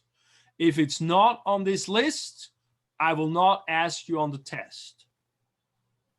All right. So that's important because we want to make the material finite, not just open-ended, because you can go crazy on that stuff. There's so much to learn if you really go into all the details. And honestly, I've been doing this for a long time. I do this clinically. I work on patients' bodies, and I have to look up muscles and things all the time, and I'm the expert in that. So don't feel bad if you do not learn this all in one swoop, okay? Or don't try to learn it all in one swoop. It's maybe a different way of saying that because you drive yourself crazy. So I want you to have that term list. I want you to copy that or whatever, print it out if you don't have it, but you should have it. And then after that, you basically listen to the videos, watch the videos, go through the questions like we did on the skull now, just the regular questions. Some of them become fill in the blank. So it gets a little harder, some of them, but that's just, you can take those over and over again. And then we have a next exercise for this section, and that's labeling and coloring. And so this is where you get all these pages with pictures on it, like here's a skull. And then what you do is you label all the terms that I'm asking you on the term list. So you do not need to label all the things that are, all those labels, because I got these pictures from doing a lot of internet searches, and I can't take these lines out sometimes. But I try to look for the best pictures that we can visualize what I want you to label. And so you only have to label what is on the term list, and you can label it once or twice. Sometimes, you know, things show up a couple of times. You're very welcome to practice and label it many times, but you do not have to. If you figure it out on one place, you're already pretty good. And then the other thing I have here is I have barcoded videos of the labs. When I go here, I have them here too. I go through the bones or through the parts on a video and I point to them. Some terms slightly changed over the years, but for the most part, everything is the same. It stays the same. So what I will do with that exercise is you watch these videos. They're like not that long, like this is, I don't know. Today we like to point out a few features of the skull. 8 minutes. That's not that bad, right? Look, I already had that hat and no beard. And then you label them. And I also want you to color the terms that you label. Just color around the terms that you label. The coloring can be, you know, great. There's many different colors. But some people don't like to do that much. It can be, you know, it could be a highlighter or something like that. It doesn't have to be excessively artistic. But of course, I love seeing nicely artistically done pieces. But it's mostly here that it slows the studying down a little bit as we go through the material. And you don't just label and be done with it. And then those assignments you upload in a file, you take a picture like we did that in the first chapter with one of them. And that's pretty good for that process.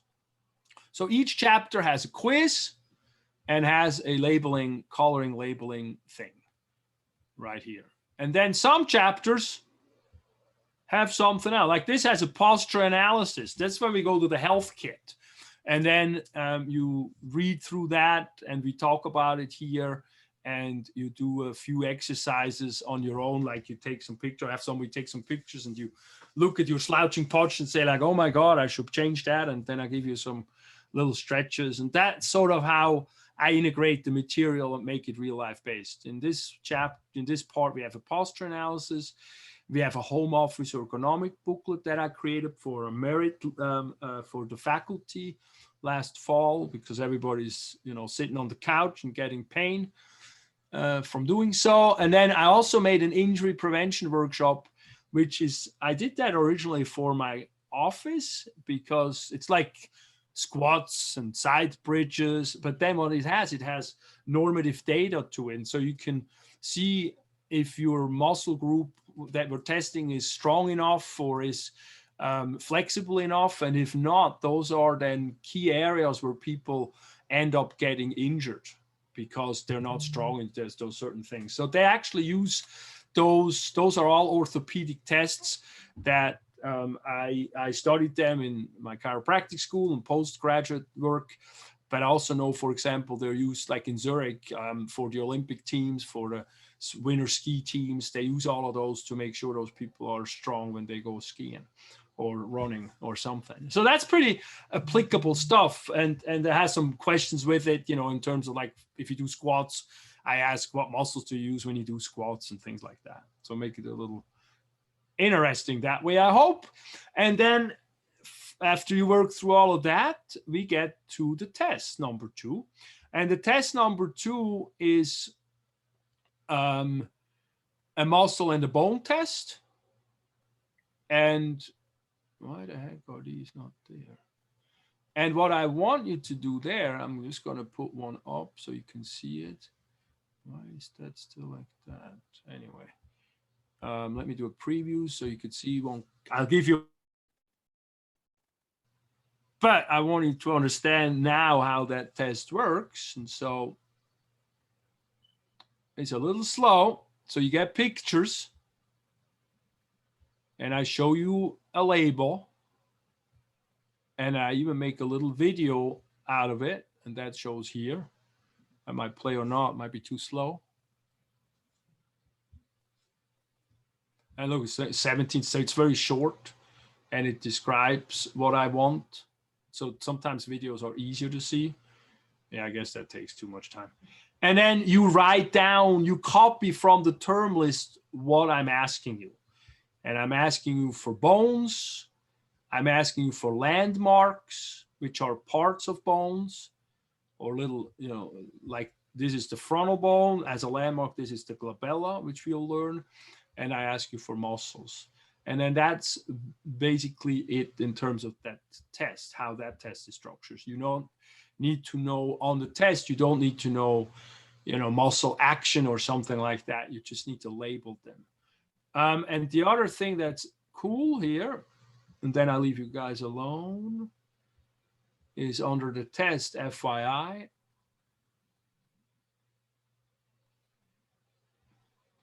It shows videos that I go through all the parts. So these are kind of cool to watch. They're not long, they're pretty short, but I go fast through all the parts that you need to know for the test. And then I also have the term list here again. And I also made a document that has pictures, the pictures that I use on the test, and you can practice with those pictures. They're not all angles and everything because I had to go to school real fast when Corona happened to take those pictures and those videos.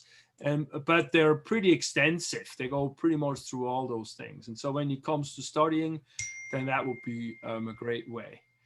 And the reason why I'm going a little bit detail on that is because next week we have break, right? We technically don't have school, but I want to make sure you guys still have something to do since the class is very short. So in case you want to start after your first exam with the second portion, I want you to do that. Okay? Okay. How is everybody? You good? Yeah, I'm good. Yeah. Okay. Yep. Any last questions before we quit? Oh, No. I have a question. Yes, sir. So so the next part of the class is just gonna be just the quizzes and labeling Yes. exercises. Well, and then some of these integration health things, those three that I talked about. Yes. Okay. Just wondering for the like the questions and all that, discussion questions, are there gonna be any? No, I exchanged the discussion questions with having the labeling. Okay. And so you don't have discussion questions anymore at that point. I might have some in the third part, but I don't think so. I might make up some. But here we want to mostly label and color. And this is also where, we don't have interactions. And so sometimes this is where the study groups come in nicely.